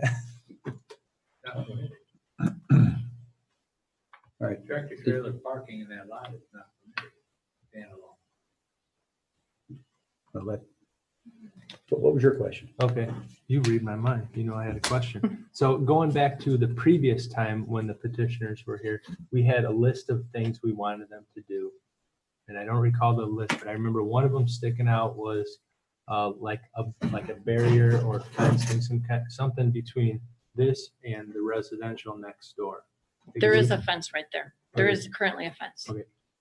I wish I had the minutes in front of me to pull up what we had requested them to do before, because, and it might have been just a matter of the layout was different for what you guys had before, but I would want to make sure that, you know, nothing that's going on there is going to affect any of the neighbors next door, you know?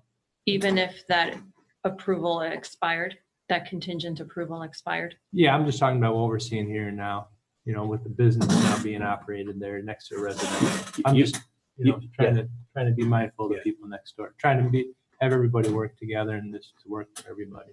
Yeah. I think the major difference is before they were gonna have a product to show on that property and sell. Mhm. Now they're not gonna have any product there to sell. It's just a sales office, like an H&R Block tax office Correct. or what have you.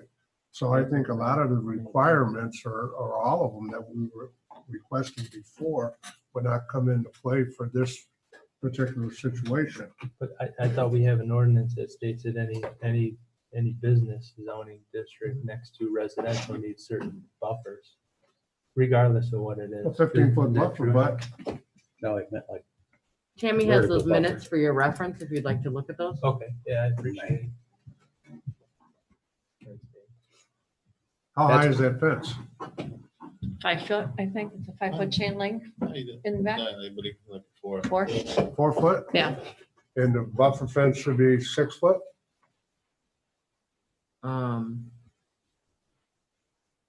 that's why I was asking A about 6-foot fence and a 15-foot buffer. Yeah, but that is, you can't apply the 15-foot buffer here because there's an existing building there, right? It's more than 15 feet. Oh, okay, well, I don't know.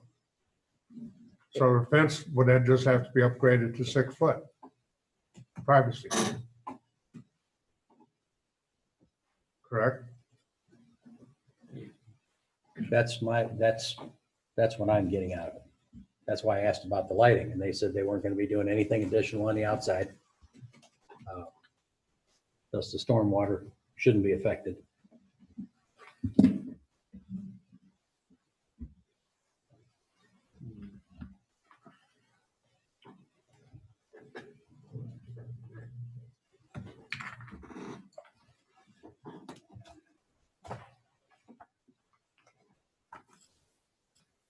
On a lot abutting any residential zoning district, there shall be a side yard abutting such district having a width of not less than 25 feet, screening 8 feet, not less than 8 feet wide, planting 50% evergreen material scattered throughout. Nothing mentioning fences. Being No, it's just a sufficient? screening, so it doesn't say what it is, it's just a screening that they want in here.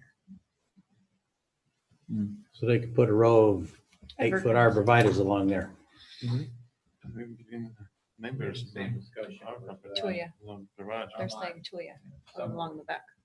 Against industrial. Yes, exactly. Industrial Park, Narmani, across from high school. The same thing. Same kind of discussion you were having. Yeah. And there's a privacy fence along that whole western edge of that property, right? Plus arborvitaes, yeah. Plus, I got the other items on both sides. There's a double row. Richie puts them in too, yeah. Exactly. personally would like to see something just a little more than a chain link fence on that side. You know, Yeah, I don't know how that could be considered a buffer. You looking at those? I mean, considering the use, I understand the letter of the law is business to residential. And that's the reason for the fence is because to shield, you know, from a car lot or extra lighting and stuff. I don't really see with this use, as long as this use remains consistent, that is necessarily needed. That's my thought. But I'm still open for discussion on it. I mean, yeah, the letter of the law does say you have to have that buffer in the fence between the residential and the business. But I think we also need to take into account the nature of the business being conducted there. Should that change, I think that conversation becomes more important. Well, I think based on what the petitioner said, backyard's being used without a driveway. And that's probably what's prompted my questions, maybe next time. Okay. would you guys be up for doing something there? Thanks. We can put some arborvitae or something, Yeah. if greenery. Is that your fence or is that the neighbor's? That was the fence? fence it's our fence. That chain Came link is in, yours? Yeah. And the only thing that would be stored in the backyard would be your camper. Maybe just one for 1 year. Maybe less. We'll see. Well, if they're not building anything, why do they have to put arborvitaes or something like that in there? I mean, they're not making noise. They're not having unsightly car crushers or what have you out there. I mean, all he's doing, he's gonna pull up, park his Lamborghini and go inside and sell cars online. But what's the difference between a new or you know, with this being something that's that's already built? You know, I mean, the purpose of it is still the same, of the buffer, regardless of whether it's a new development or you know, existing.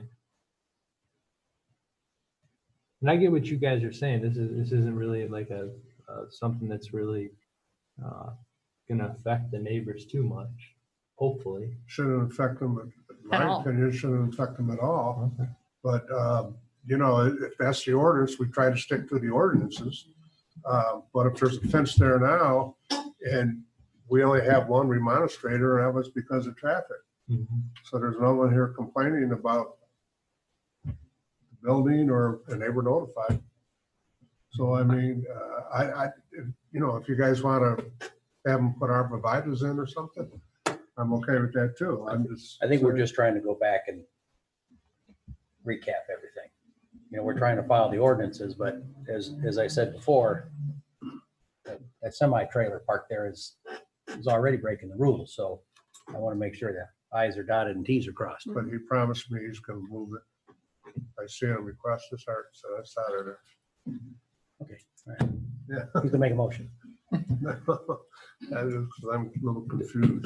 If the area behind the house was going to be used for driving in and out, I mean, probably should have a driveway in it, shouldn't it?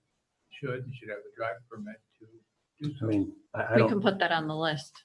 Huh? We put that on the list? We can drive from 41 because like I said before, there was a addition and We tore down there was between there Oh, was so you can drive between the house. yes. yeah, we can drive between the house because before we cannot because there was The gr- well water, the pump. Yeah. And addition. So basically we cannot fit the car drive from the back. I remember the addition now. Mhm. That garage was made out of what, four different pieces. So now the area between the two buildings is wider. So if we needed to close off the side and just drive through from We don't even have to drive through. We can Yeah. just park between garage and our house. It's no big deal. And we can close the little chain link fence. chain link. Yeah, it's no big deal. So that being said, shouldn't you get a site plan? For which, For the access parking and but we're not having access parking. Everybody will park on the, in front of the in front of the garage. simple site plan. We That's- provided a that's what- picture with that's what I where, we provided a picture and where the parking would be. What's the lighting situation on the part? All the, you can speak to. We just have existing lighting on the garage, back and front, and basically lights on the house, that's it. And by lights, you mean like just the lights to light up the house or to light up the parking lot? No, No. just the house like I had mentioned.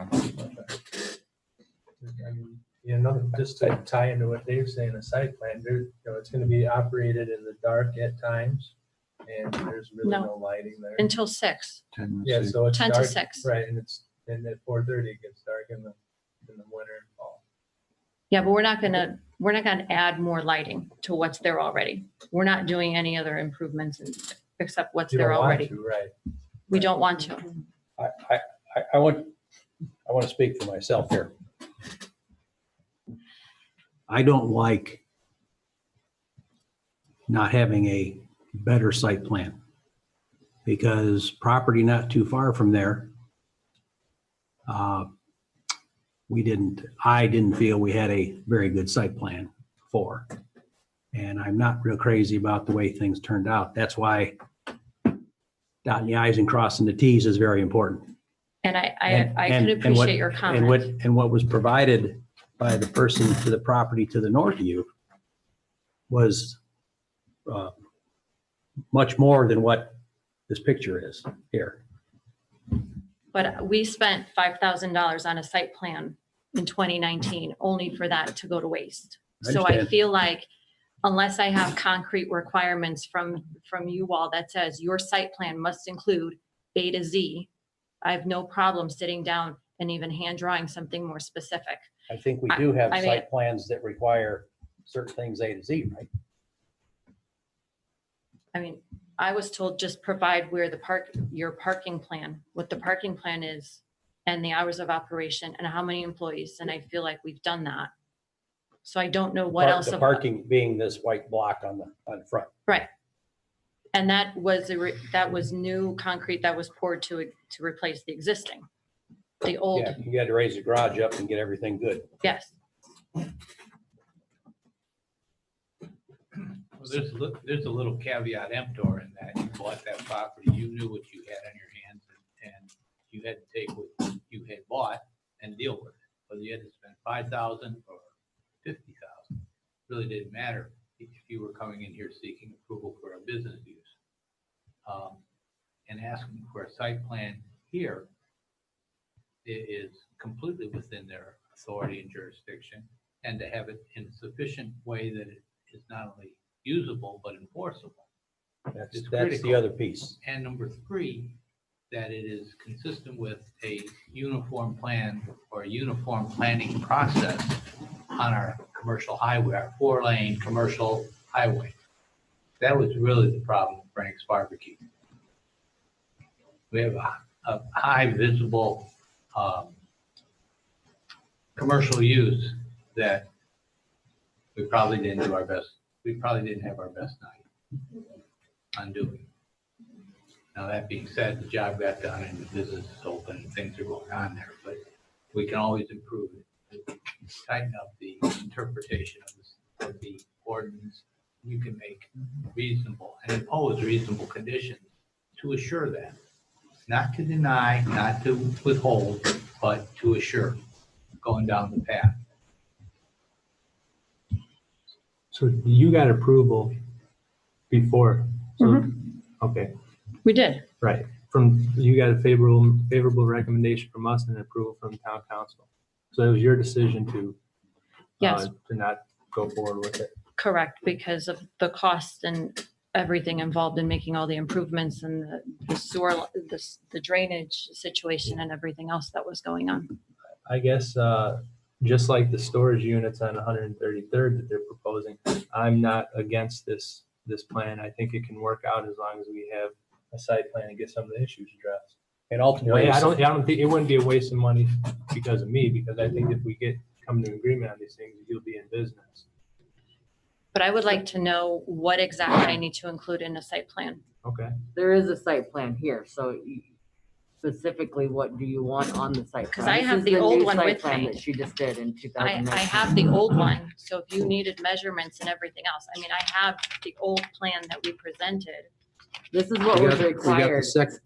I got a survey on here. Got a survey? This is the original site plan that was done in 2019.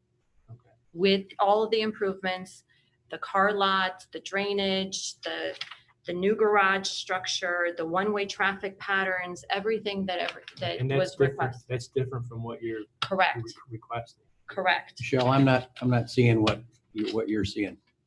I see this black and white picture. Just the survey? Oh, I see.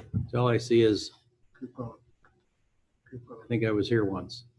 Yeah, There's a survey here. Ultimately, like Mr. Roshan said, once you have all the parking spaces marked But there, okay, on a site plan, like in that picture, then it's enforceable. Because if you're not following what you proposed, so it's as simple as But there taking is the no- driveway and just taking what I put on, which is the picture of the building, the driveway in front of the garage, and then putting marks on the driveway to say, I will park 3 cars on my driveway instead of 4. Like, I'm confused on what that would look like. hang on one second. What were you gonna say? There is going to be no parking outside, I thought. There's parking, there's only Just for parking us. for us, For right? them. Yeah, for Right, us. so that's not part of the business. So, right, so it's just We're that. the owners and we would like to park on our driveway, on that driveway. So So is there 6 cars parking in front of the garage? Is there 4? What's there gonna be? there's none besides the owner. Customers. There- You told us that customers were gonna be there doing deals. We're not gonna have customers in office. We don't want to have customers in there. But you did say that occasionally. Occasionally, but that might be 1 a quarter or 1 a year. So I'm just like, if that's the point of contention, is it just taking that block and saying, okay, within that block, we're just gonna have no more than 3 cars parked in front? Right, there should be it isn't a matter of business parking. All this is employee owner parking. Well, parking plan. But it's just the owner's parking. This isn't a customer-based business where there's going to be customers there, so. I see what you're saying. Mhm.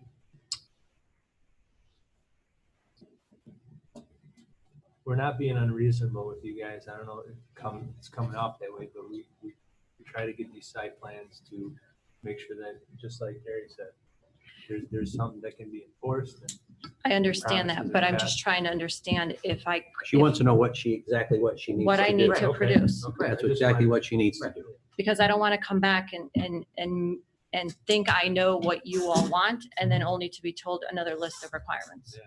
And yeah, I don't That's wanna a drag waste this of out for everybody's you or time. us. It's just a waste of time for everybody. Right, and I thought that's all I needed to produce is just where we're gonna have the parking on the site. So parking on the site is in front of the garage for the owners, Okay, because so- there won't be any employees. So let me critique this. You need to show maybe 3 parking places in front of the garage.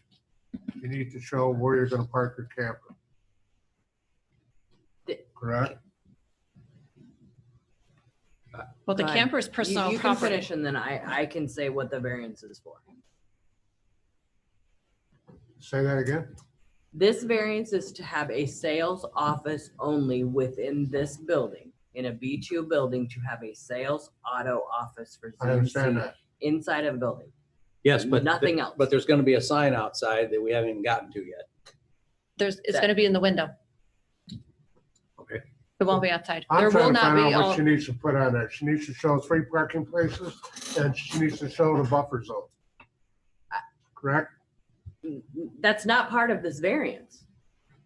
Then That what are we was not arguing part about? of this variance. This special use variance is to allow them to use this building for a business office only for the CMC. There isn't anything on the exterior. Yeah, but this is So- standard practice when we hear these things to make sure some of these things are addressed. So then I can make a motion to send a favorable to the town council right now, and we're done with this. Unless we want to impose. Oh, no, yeah, you can impose all the restrictions that you want or add to this or have this redone or have a site plan or whatever it is you want to do. I'm just saying what this variance was asked for.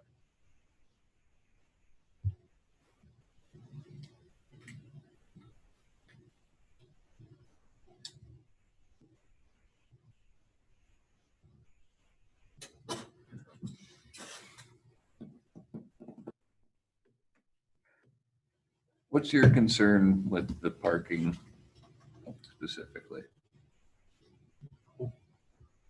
The parking isn't my biggest concern, but if I do have a concern about parking, you guys will or will not be parking on the west side of the building. I can park in a garage if it's a big deal. I can open the garage door and I can park inside. Okay, so you won't be parking on the west side. So basically, we have a property and we cannot use it even for parking.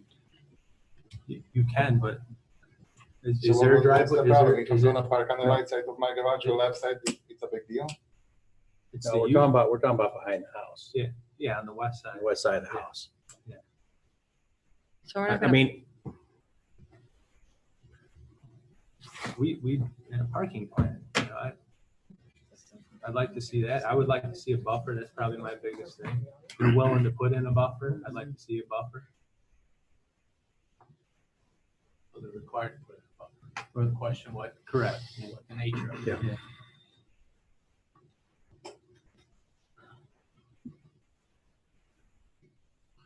So the only sign is gonna be in the window. Mhm.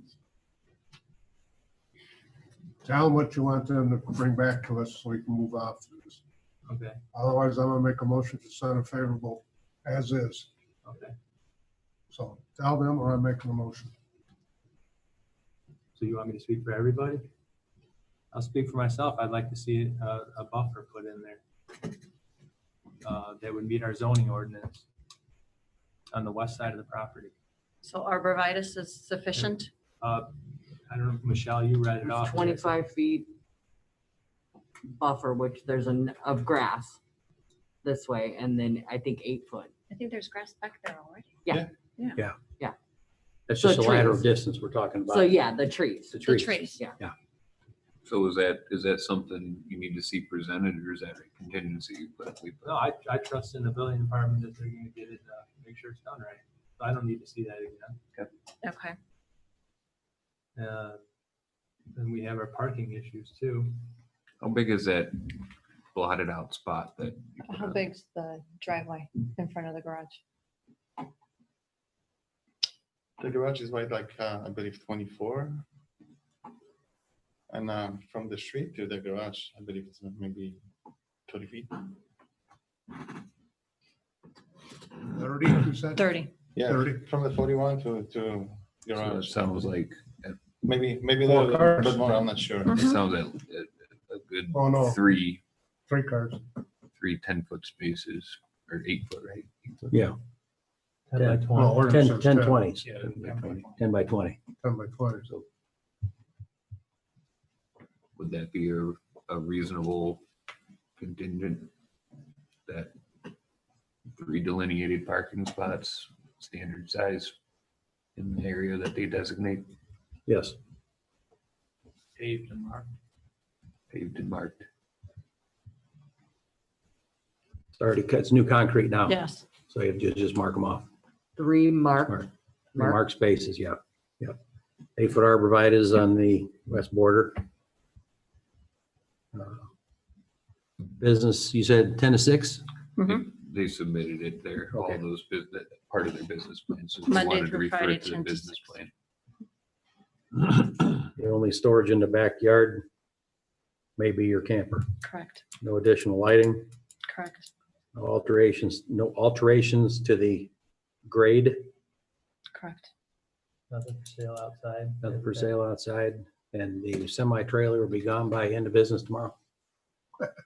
Not sure. Okay. Maybe tonight. If you're gonna have to pay, maybe tonight. To all those, to most of those points, Jerry, Next week at town council. A lot of people go past there every day. Every day. When Yeah, I first saw it there, that- and then I that- saw that- when I first saw the trailer there, and I thought, oh, now, Hmm. you know, you see things around town, and then I saw it on here, and I thought, wow, we're going two different directions here. Mhm. So, I was gonna say, most of the things you just mentioned off seem to be spelled out in the business plan as far as no vehicles there, hours of operation.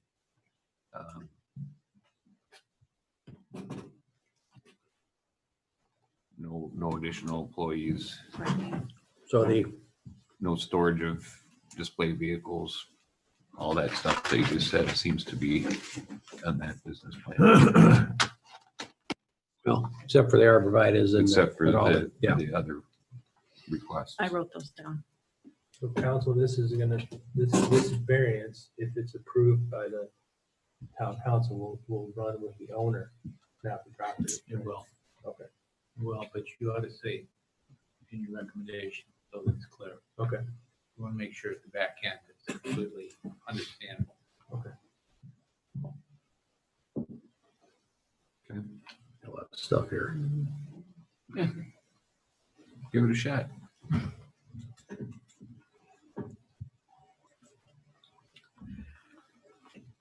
Mr. President, I'd like to make a motion that we send a favorable recommendation to the for the special use variance to allow the petitioner to operate I'm sorry, hang on. Wrong sheet.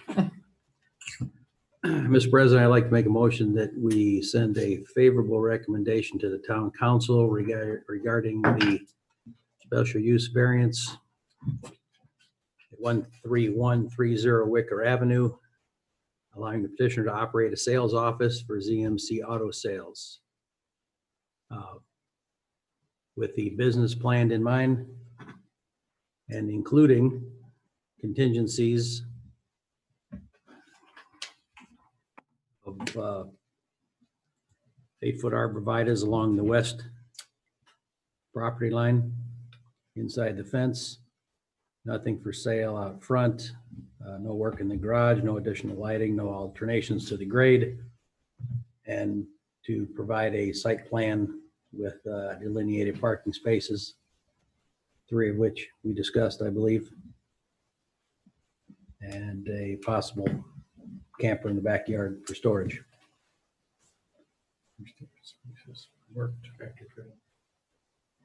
And the tractor trailer be removed as soon as possible. And that this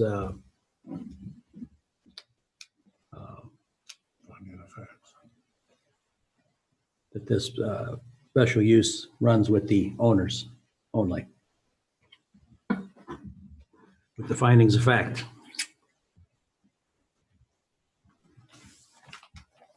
I'll second that, Mr. Chairman.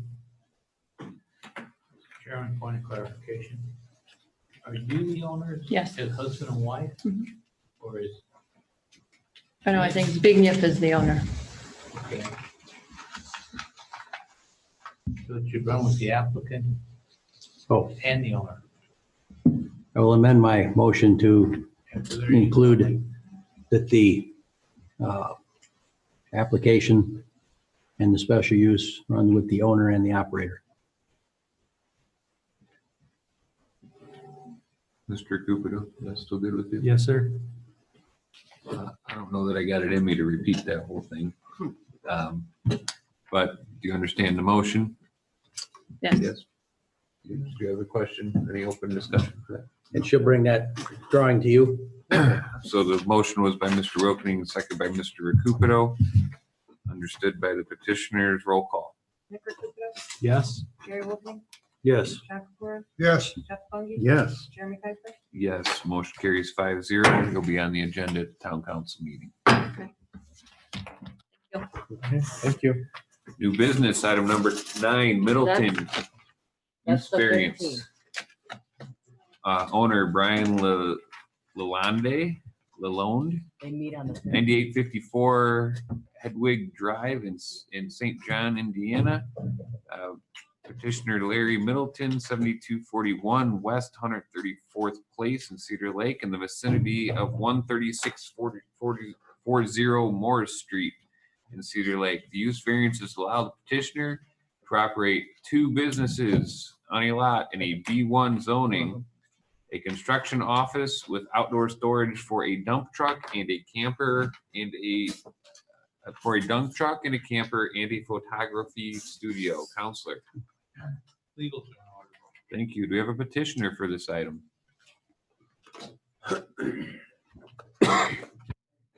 Larry Middleton, 7241 West 134th Place, Cedar Lake. Okay, go ahead with your request. Exactly what you said. I want 2 businesses. I got a construction business out of the warehouse. My wife has a business that runs in the office. And I like my camper there. I don't have to have it there. I don't care. And whatever construction, I got a dump truck that I'm going to park there. And that's about it. That's it. Any other service vehicles, trailers? I have nothing now. Maybe in the future. Nothing now. So just a dump truck. Is it a nice dump truck? I don't have it.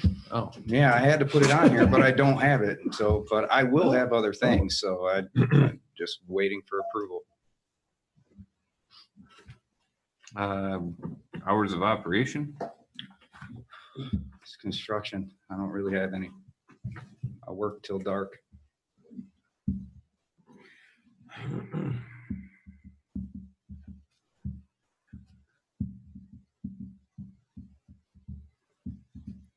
Oh, but my wife, and I'm just thinking about myself. She does It not happens. have either any hours of operation. She's not going to work at like 6 a.m. She just comes in probably about, I think the earliest I've ever seen her go to work is 10:30. And the latest is probably to an office because she's a photographer. So she goes out 7 o'clock when the sun and everything, but there maybe 5 at the latest. Well, you've got to sit here and listen to all this all night. Mhm. And we have pictures here. Are you going to improve the parking lot? No. Going to do nothing to the parking lot? No. There's a lot of stuff stored here. I guess the parking plan, as you heard, is a concern sometimes for what's there. I got nothing else right this minute. Anything from the building department? Oh, by the way, can I just say the boat and the enclosed trailer, I didn't even think about that. None of that belongs to me. That's the owner, Brian's. He owns the enclosed trailer and that's a buddy of his boat. He just told me a couple days ago that boat's getting out of there, so. Luan, the owner. I think we have the names right on this one. Well, it's a slippery little item. Always is on this property. Building department. Tim did go out there. He would like to see the gate replaced across there. He would also like to see possibly the second entrance on 136 Court be eliminated. It is. It's gonna have grass there now. It's the limit. He took all the pavement out. He already pulled it all. He's gonna Okay. plant grass there real soon. Okay. Only outdoor storage as stated in the variance, nothing else. A parking plan and no overnight parking besides behind the fenced area. Those were his comments. Okay. So this would be a shared use with the owner? No. Nope, I rent it all. You rent it all, so all of his toys will go away. Yep, well, when he moves them, I mean, I'm not gonna force him, but when he moves them, I told him that the boat, they mentioned something about the boat, they being you guys. And he's like, oh, it's just a buddy of mine, I'll have it moved. And then the enclosed trailer, I don't know, I never even said nothing about it, so. The nature of the photography studio business, does that require a lot of customers in and out parking? No, No. no, she might have one car there plus herself. And that's like in a day. Employees or customers? Customers. Customers. Yeah, one customer parks her car and the customer, they go in there. And if she has 2 newborn sessions a day, I'd be surprised. So it's literally, like even now, I mean, she doesn't work that much. I pay for the whole thing. I pay for the whole thing. It's a hobby. You said he's gonna plant grass. You mean the owner? Yeah. Yeah, he's gonna do all improvements. I got the place, I rented it, and I actually rented the office, and I was like, but I gotta have the warehouse, because that's where I wanna run my stuff. I wanna put all my stuff. It's just a storage. That's really all it is. I go in there, I grab my stuff, I leave for the day. And I'm like, I won't do anything. So he knows anything that's asked, either it's gonna get done or it's not, and we're just gonna leave. So I'm not gonna do it. I don't want to sound rude or anything, but I'm just not going to.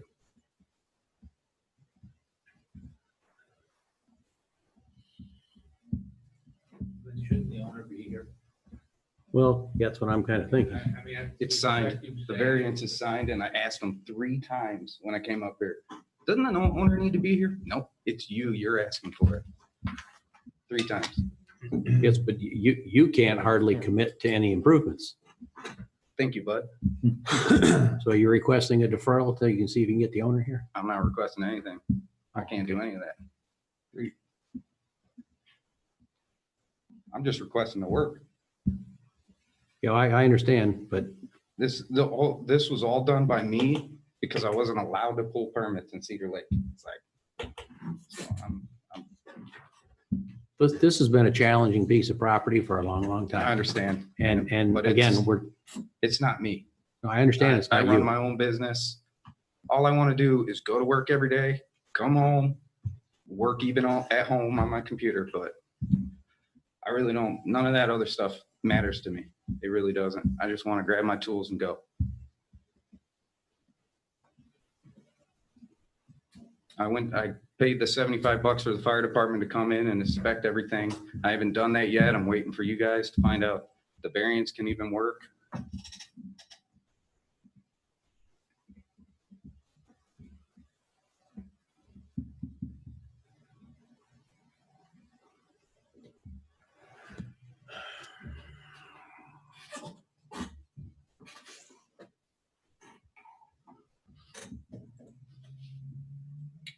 I'm going to ask you to take a seat for a brief moment. Thank you. Are there any remonstrators for or against this variance? Any remonstrators for or against this variance? Outside? No, sir. Electronically or online? No, sir.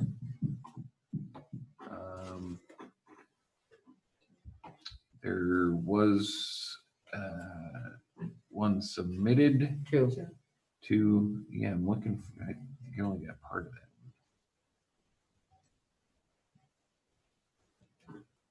that. No, there has been 2 submitted via email. This first one is, does it have a date? September 9th. This first one with the picture was received today by me via email, and I just copied and put this picture on for you guys to see it. I'll read that one first. Received by Ms. Baker. According to the variance request letter, one of the items the petitioner wants to do is store a dump truck on site. Right now, the storage area next to the pole barn is full with camper, work trailer, boat trailer stored there. There's no room in that area for a dump truck. It leaves the parking lot area, which is being used for the employee vehicles to park during the day, and work truck that needs to be parked in front of the garage doors. A big concern is that With no other available area, allowing a dump truck to park in the small parking area could potentially mean that employee vehicles will need to park on Morris Street berm or the side of the street berms. This brings us to a problem where the drivers coming up from either 136th Court or 137th Avenue cannot see oncoming traffic on Morris Street. This is reminiscent of a similar situation that happened with the Sadler Morrow, created a disastrous situation on the same property. I don't need to remind the building and zoning folks that it took a long time to remedy all. Please consider this when reviewing this variance request. I would bet the photography studio would not welcome a multitude of parked vehicles and trucks all over the lot. Respectfully submitted, Cheryl and Craig Parker of 7227 West 136th Court in Cedar Lake, and attached with pictures of the aforementioned vehicles parked. Second letter received, dated September 9, 2020. Dear Board of Zoning Appeals, I'm a Cedar Lake resident, have resided at my home at 7228 West 136th Court for 30 years. Please let it be known that I'm speaking out against the property located at 13640 Morris Street being allowed to operate 2 businesses in a B1 zoning district. Property has been an ongoing issue ever since lakefront maintenance sold in 2017. My daughter's been to council meetings speaking out about the problems and safety concerns that this addressed, as well as made calls with neighbors to the police department, building department regarding ordinance violations and safety issues at this address. So I do commend the new owner on the improvements he has made. There are still issues of cut through from property to 136 course, less than 6 foot from the stop sign. The new owner has removed the asphalt that was illegally put down, but the vehicles still use this as a way to enter and exit the property or turn around, creating a major safety hazard to the legal traffic on 136 Court. Just the other day, a golf cart cut through the parking lot at 13640 Mortis and entered 136 Court, almost plowing into a motorcycle carrying 2 individuals. I do not feel like they should be allowed to operate 2 businesses in a B1 district for the following reasons. Does not have enough space for employee, patron, and tenant parking. There is a residence located at this address as well. There are plenty of B2 and B3 locations available throughout the town that is appropriate for 2 or more businesses. All the previous issues have not been fixed to meet the town ordinances for a B1 district. Safety issues due to the close proximity to Morris, a residential neighborhood, as well as a public park adjacent to the property. I have enclosed pictures of past parking problems when 2 businesses were illegally operating out of the same address. It took over 2 years for the town to do anything about this. I have enclosed pictures taken at 7 p.m. Wednesday, September 9th, which already shows 3 vehicles along with an RV boat and trailer stored in this location. I believe adding another business with an additional employee and possibly a dump truck will do nothing but cause more of a safety issue for the residents of the neighboring subdivisions, as well as residents visiting the town grounds. I've also included copies of Cedar Lake's ordinances with highlighted areas that I feel this will violate. Thank you for your time. Signed, Charmaine Gleason.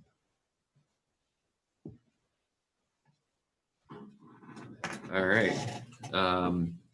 Seeing or hearing no other remonstrators, the public portion of this item is closed, and you can come back up.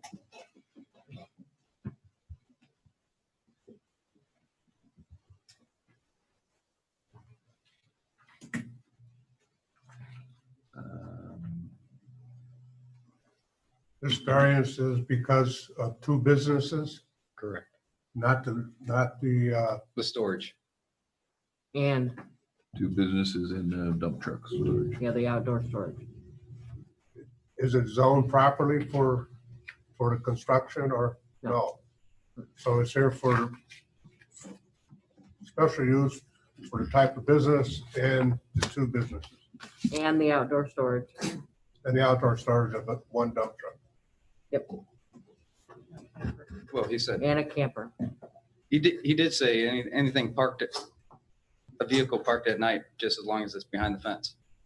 So that's not outdoor storage. Right?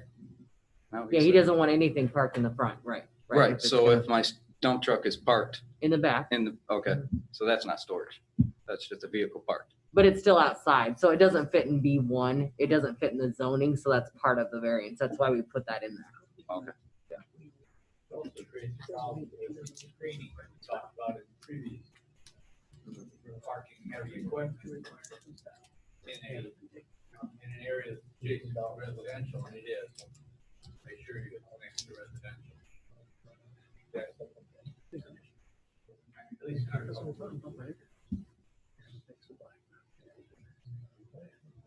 What kind of work do you do? Roofing. Shingles or? Yeah.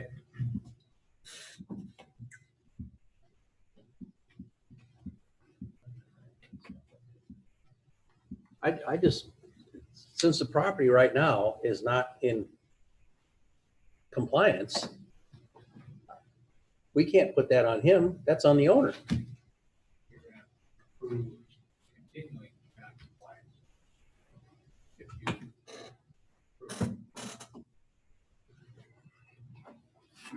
I feel bad. I feel bad the guy's here under these circumstances.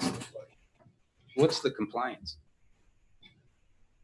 Everything that's going on there now that's not in compliance. Oh, so like the boat and the enclosed trailer, or? Yeah, the cut through that hasn't been taken care of. And according to this one picture, it's been a couple of years since that blacktop was taken out. No. What? The blacktop, he just took that out. I watched him with a shovel busted up.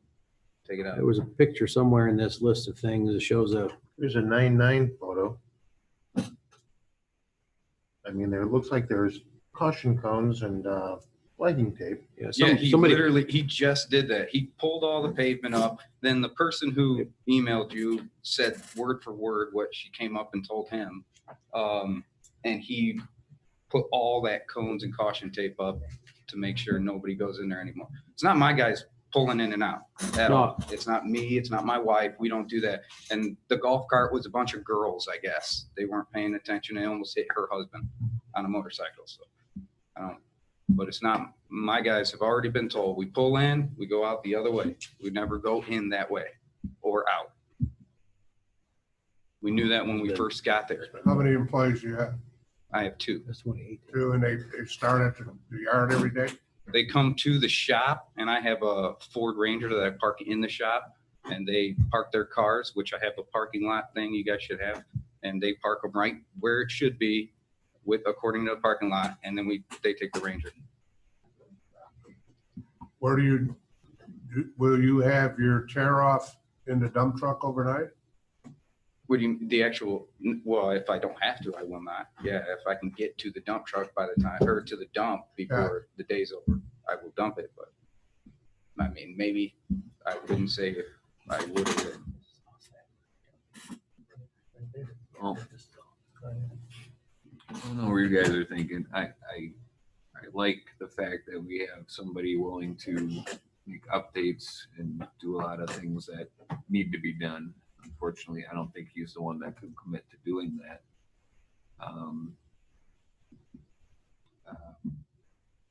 He's got in a trick bag over this. I would agree, and not to his own fault. But also, even from our last petitioner,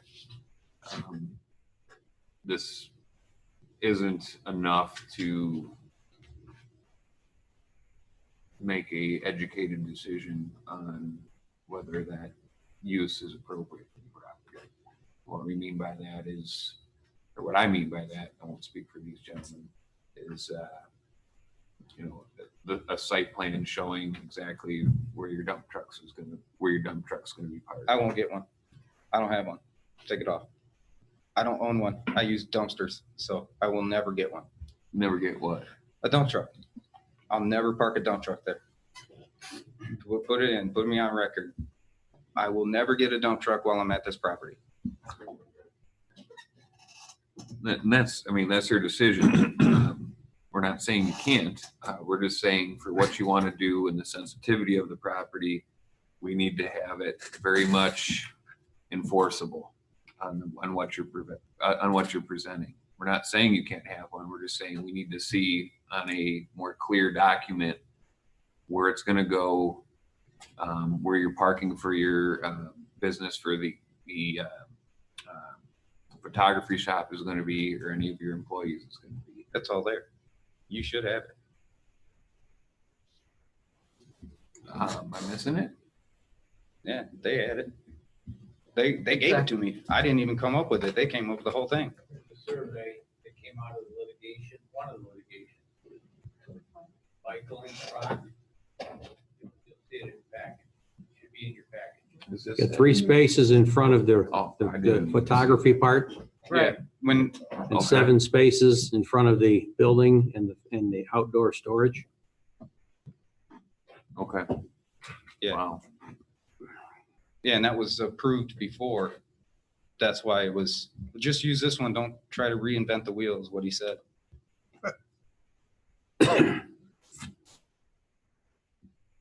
You know, in this one letter, it mentions there's a residence there.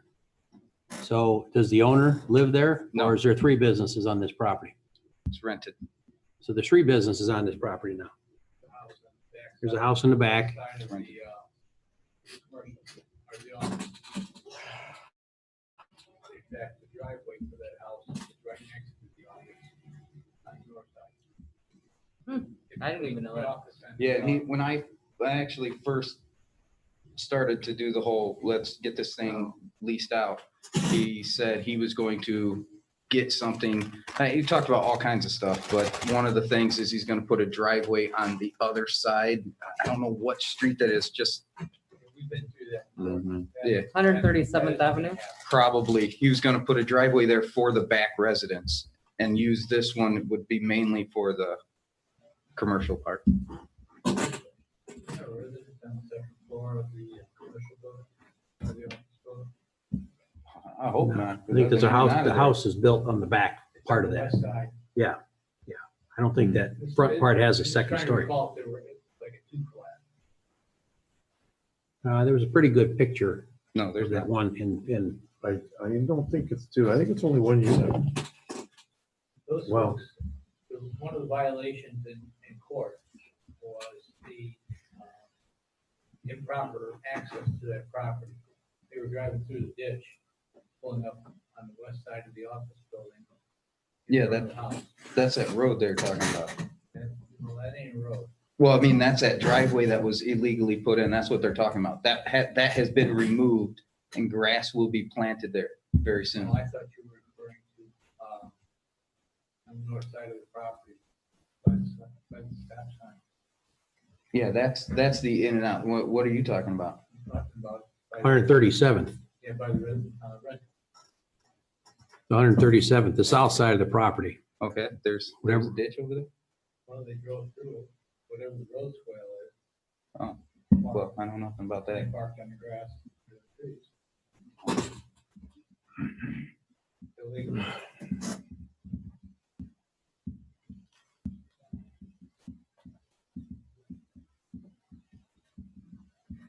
And I will make correction. Your site plan is there. I overlooked. I apologize.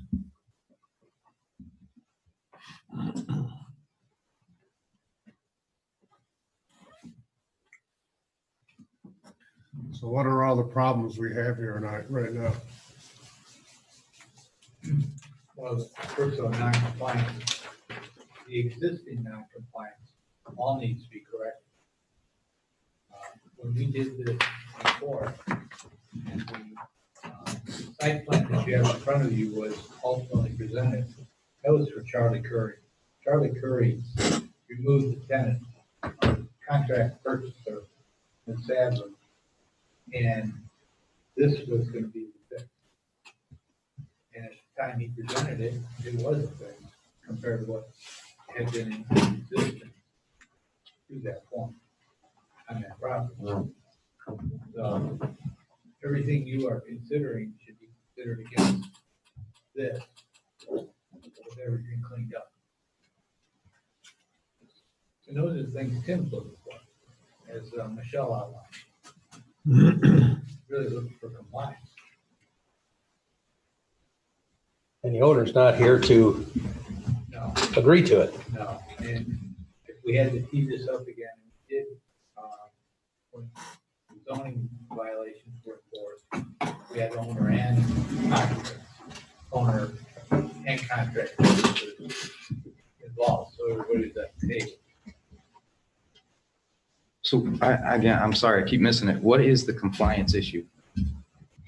The existing property is not being used like it's supposed to be now. There's Oh, well, violations. that's what I'm here for. That's a variance. I'm asking to use it for this, right? It's not the use, it's the condition. And the owner needs to be here because I would not counsel you at all to consider acting on this without an owner standing here. And your decision being understood by both owner and occupant. Is the owner aware of these improvements on the site plan that There's apparently a new owner, Charlie Curry, who we dealt with. Okay. Brian is aware of that. He looked at all of it and that's when he signed the variance. There is one thing on there, it shows a guardrail. Yes. That is not, we're not doing that. We already said that to, I guess the guy's name's Tim. I don't even know. We don't know any Tims. Yeah. And he said, yeah, you don't have to put that in. Just take out the gravel and put some grass there. I'm not certain Tim has the authority to say that, given the litigation that we went through. The items in that lawsuit that were agreed upon have to be followed. So as the new owner, you said he has seen this and agreed to all the improvements? I showed him every piece of paper and he signed the variance paper. I don't know what that means. Yeah, I mean, it was him doing any of the improvements. But does that mean he's approving him asking for the variance? Requesting that relief. Correct. So, I mean, as far as like compliance, so still, I'm not getting it. I don't think there's a driveway that goes out to a road that was illegally put in.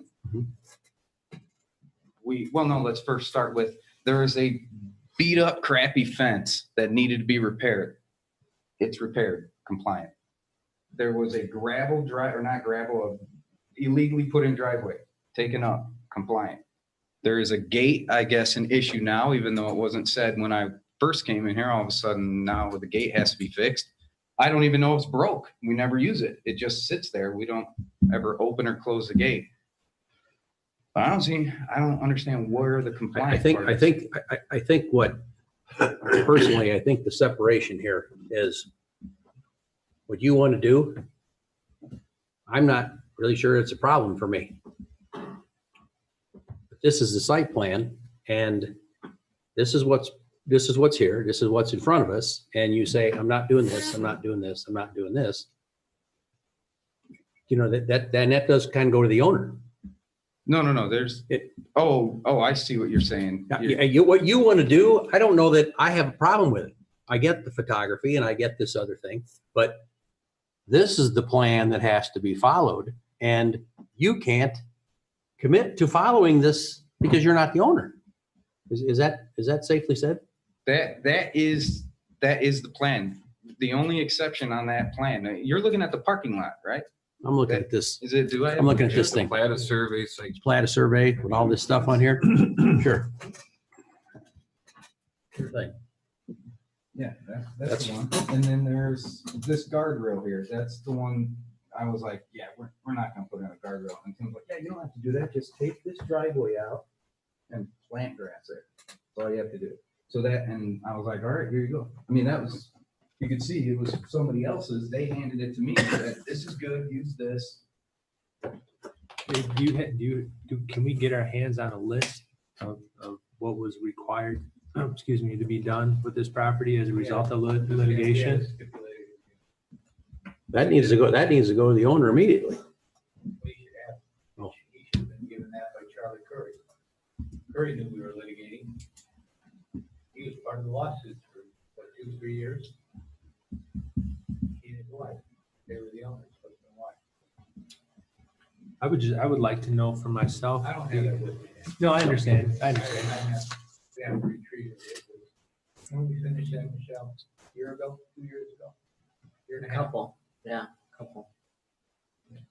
Well, this. So your legal opinion at this point, there's two options. Deferral or have a vote. Yeah. Well, that stinks. Well, it does, but having deferral, so you have the complete information back in front of you, probably is critical, and having the owner come with you, be here. The owner is responsible. At the end of the day, if you're filing, I'll name you, you can count on it, but the owner's the guy I'm going after. If he's the owner of the property, there is improvement. I mean, I wouldn't be here next time. I'll just send him. That's okay, right? No, well, You should be here. you might be affected adversely. You would want to be here. It would be best if you were here. I don't know, man. I honestly don't know. I'll probably just go the year and then I'll just get out of there. I mean, I don't really feel like dealing with this whole thing, to be honest with you. I mean, it's just a mess. And It is a mess. It is a mess. And I just want a storage unit. That's all I want. and it's not your mess. Oh, yeah, but it makes it my mess. I don't like standing in front of people. I just like to be on a roof working, and this is really making me uncomfortable. And so I probably won't be here next time. I'll tell you that. So I'll just let Brian know he has to be here. And that's all it's going to be. He'll be here. Come talk to you. He's a real nice dude. And I'm telling you, he's going to do whatever you tell him to do. He'll just, he wants to do it the right way. It's just, I don't know why this is all a big deal. I haven't been around here the last 4 or 5 years dealing with the zoning violations.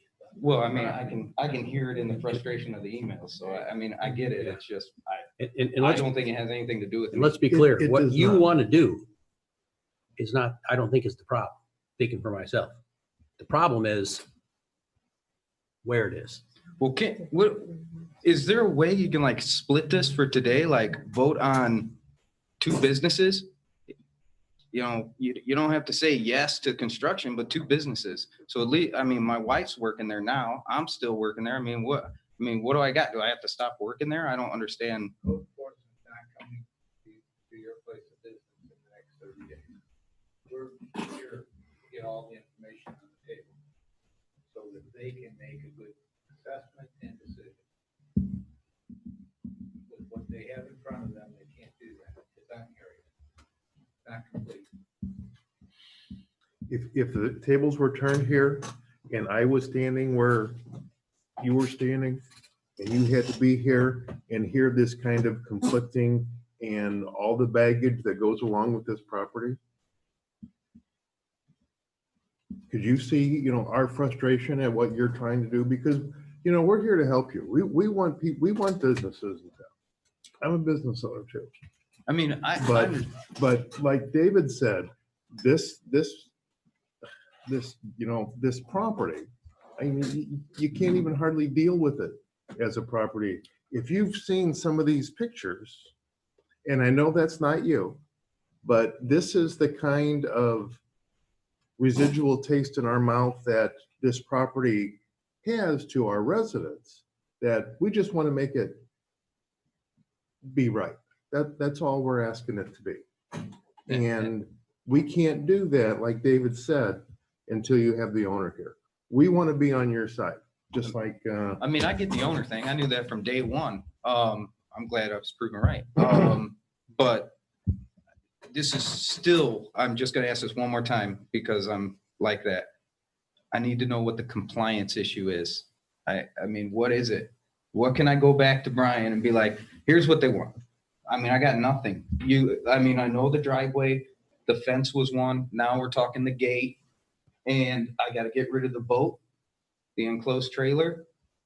I mean, I'll get rid of my RV. I don't care about that. That's all gonna help when you come back. I mean, So this list, is the new owner responsible for what was litigated with Mr. Curry? Runs with the land. So that legal that litigation document we should have everything on there, correct? And how would he get a copy of that? Yeah, I'll give you my email. Which her? Because one looks confused. Do you have that, Michelle? Not available. I will have to talk to our attorney to get that information. I know it's here, but Well, how about you, Tammy? Michelle has your information. She could get Yeah, you we'll have that. to find that. That's been a few Find and years, get so it we'll to you, have and you look can in the take it. file You can and take see. it to him, and help us help you. Yeah, all right. And you're not changing anything, this can be just a real simple deferral. You don't have to do a whole lot of legwork here in the next 48 hours, but, just get him here and have him address the issues that are gonna run with the land that he is going to be required to either deal with or, face penalty. And then I think that gives you a better framework of,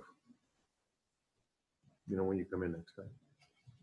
Unfortunately, you're the middleman. All right. It's Middleton. Middleton man. And I'll do my defer. best to Oh, find that information so that, you have a clear list and you can give that to him and then he'll know and see if that's something that he's even willing to do so that you know what your options are. I mean, you guys know, is it astronomical stuff? Like, it never has been. For a commercial property owner, they should be absolutely willing to do those things. but you don't know what those things are 100%. I do, I just told you. And all you have to do is go on the property and you can see it tomorrow morning when you go to work. No, he meant the actual list of litigation Oh, no, issues. that's the cap. Okay. That's That's in what the I'm saying. litigation. So the litigation is like, before any of this can be approved, whatever's on the litigation needs to be done Whatever was agreed upon in that document, in that stipulation. to another person. Curry. To the previous owner, Charlie Curry. Okay. Charlie and Dean Curry. All right, and then he sold it, didn't do any of that. He sold it and He then, did some of it. It was in a lot worse shape than it is today. Once you get the list, You didn't do it it all. maybe make more sense. And Okay. some of it may have already been done. Clearly, I mean, you fixed the fence and if that is on there, that was already done. So it may have been halfway completed already. I didn't think we were gonna get this deep into this. Yeah. But here we are back. It's like that whole property is like kryptonite. I mean, I knew this was happening coming in. So, I mean, I understood. I really just did this to get my permits because I wasn't allowed to even work in town because of this. So I can now. So we'll just do whatever you guys want. You come back next time too.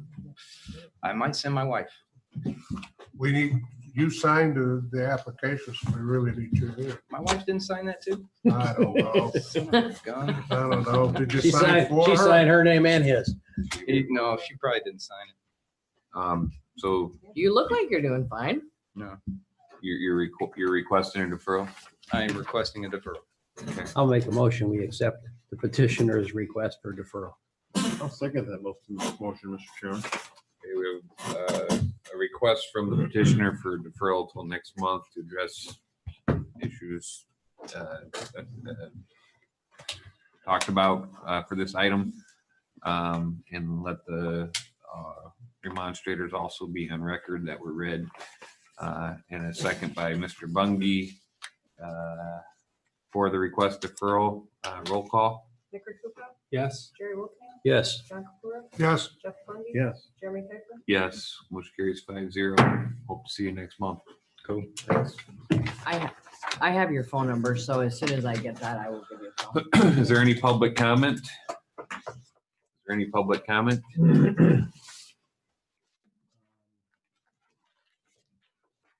Yeah, just one thing.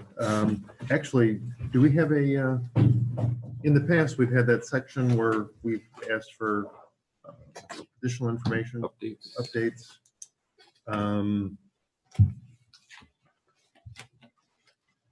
Down at the end of the lake near me, 145th, safety top. I think when wasn't he given preliminary approval for parking across the street? He was given temporary use of the property across the street as parking for his employees. And Okay. temporary had no date. It had to be improved. We did not put any kind of, We did not, not that I'm aware of. We did not want. Mr. Dave Carey's parking lot across the street. Right. There was no, it was, I'm gonna use that temporarily, I'm gonna put gravel in. There's a 5-year kind of, maybe in a 5-year period or whatever. It was very vague, It was vague. illusory, non-specific. And now that the property's been sold, Basically, Stacy Top has been sold, is the new owner responsible for that? yes. Oh, boy. They got a traffic flow problem there too. Oh, yeah, they just got bad drivers. Big time. Only fit so many cars. Hey, can we adjourn the meeting before we finish talking about this? I got good stories. I don't know, I just, I drive by it every day and it's been bugging me for years. Well, Mr. Carey used to keep his backhoe there in a stockpile of stone for his project. And then the backhoe ended up back by his new neighborhood.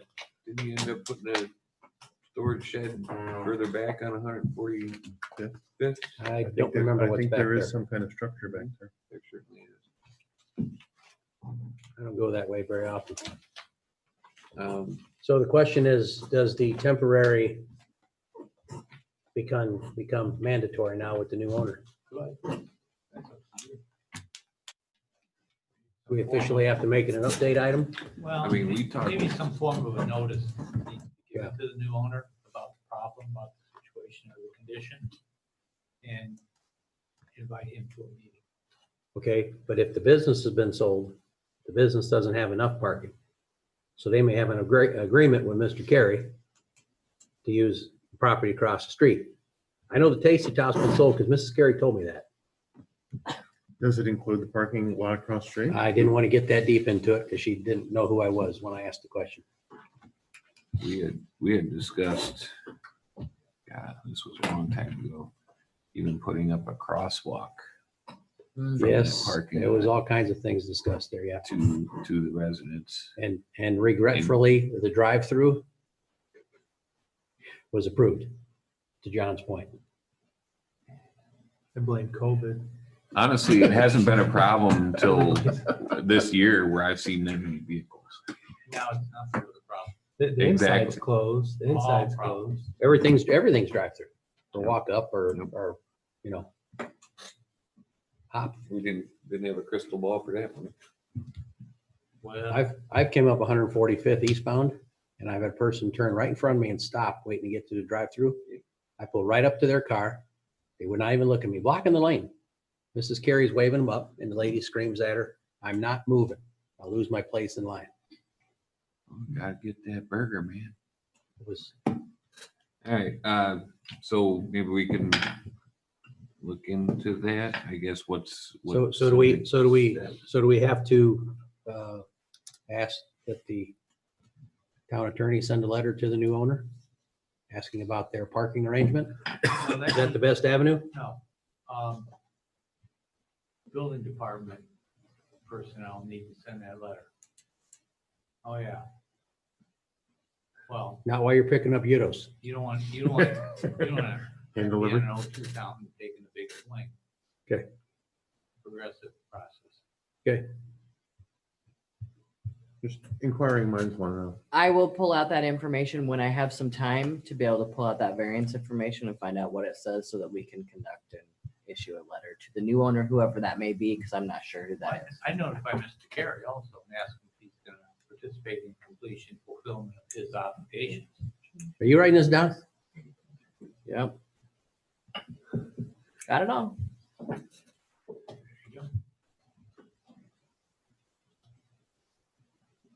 So what's your best guesstimate on this notification? That's what I thought. Is there any other public That's what I comment? thought. By the end of the year? I wanna ask a question. Under public comment?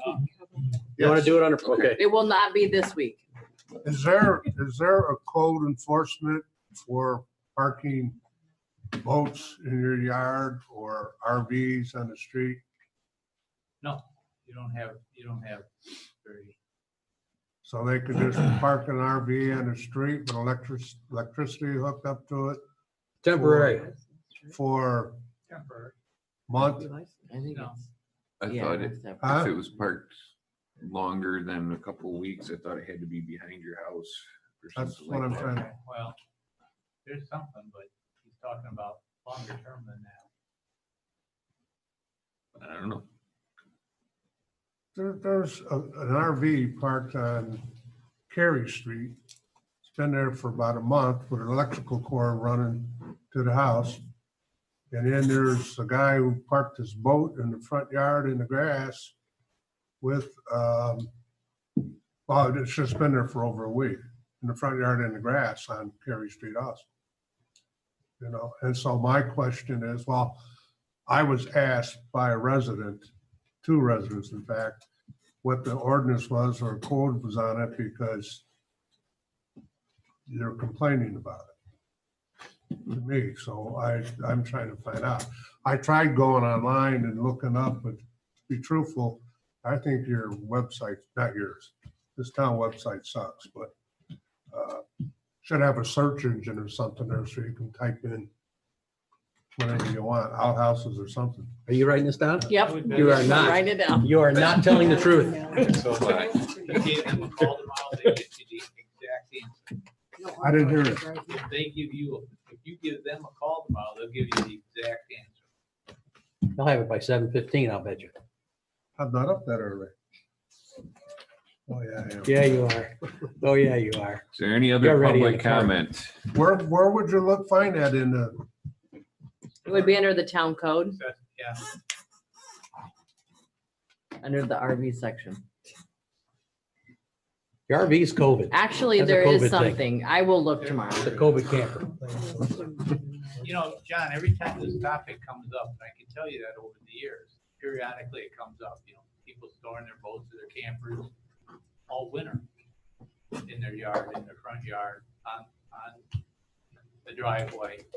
It's a community that has a lot of boats and people who use them. It's a community that has campers, people use them. And there's been a ruckus raised when some type of legislation or enabling conditions of some sort are proposed. Because people have that use here. A lot of people. There's not restrictive covenants for your subdivision. Havenwood has it. I bet you got That's the Havenwood had them, only, but that's the best. Lynn's Way doesn't? Havenwood, you Lynn's Way can't is- park Lynn's nothing Way is outside not for an a couple HOA. of days. Oh, I'm not in an HOA, but some of that houses a little further down are. Now, Havenwood had it, you couldn't leave anything parked for 7 days. After 7 days, you were in violation.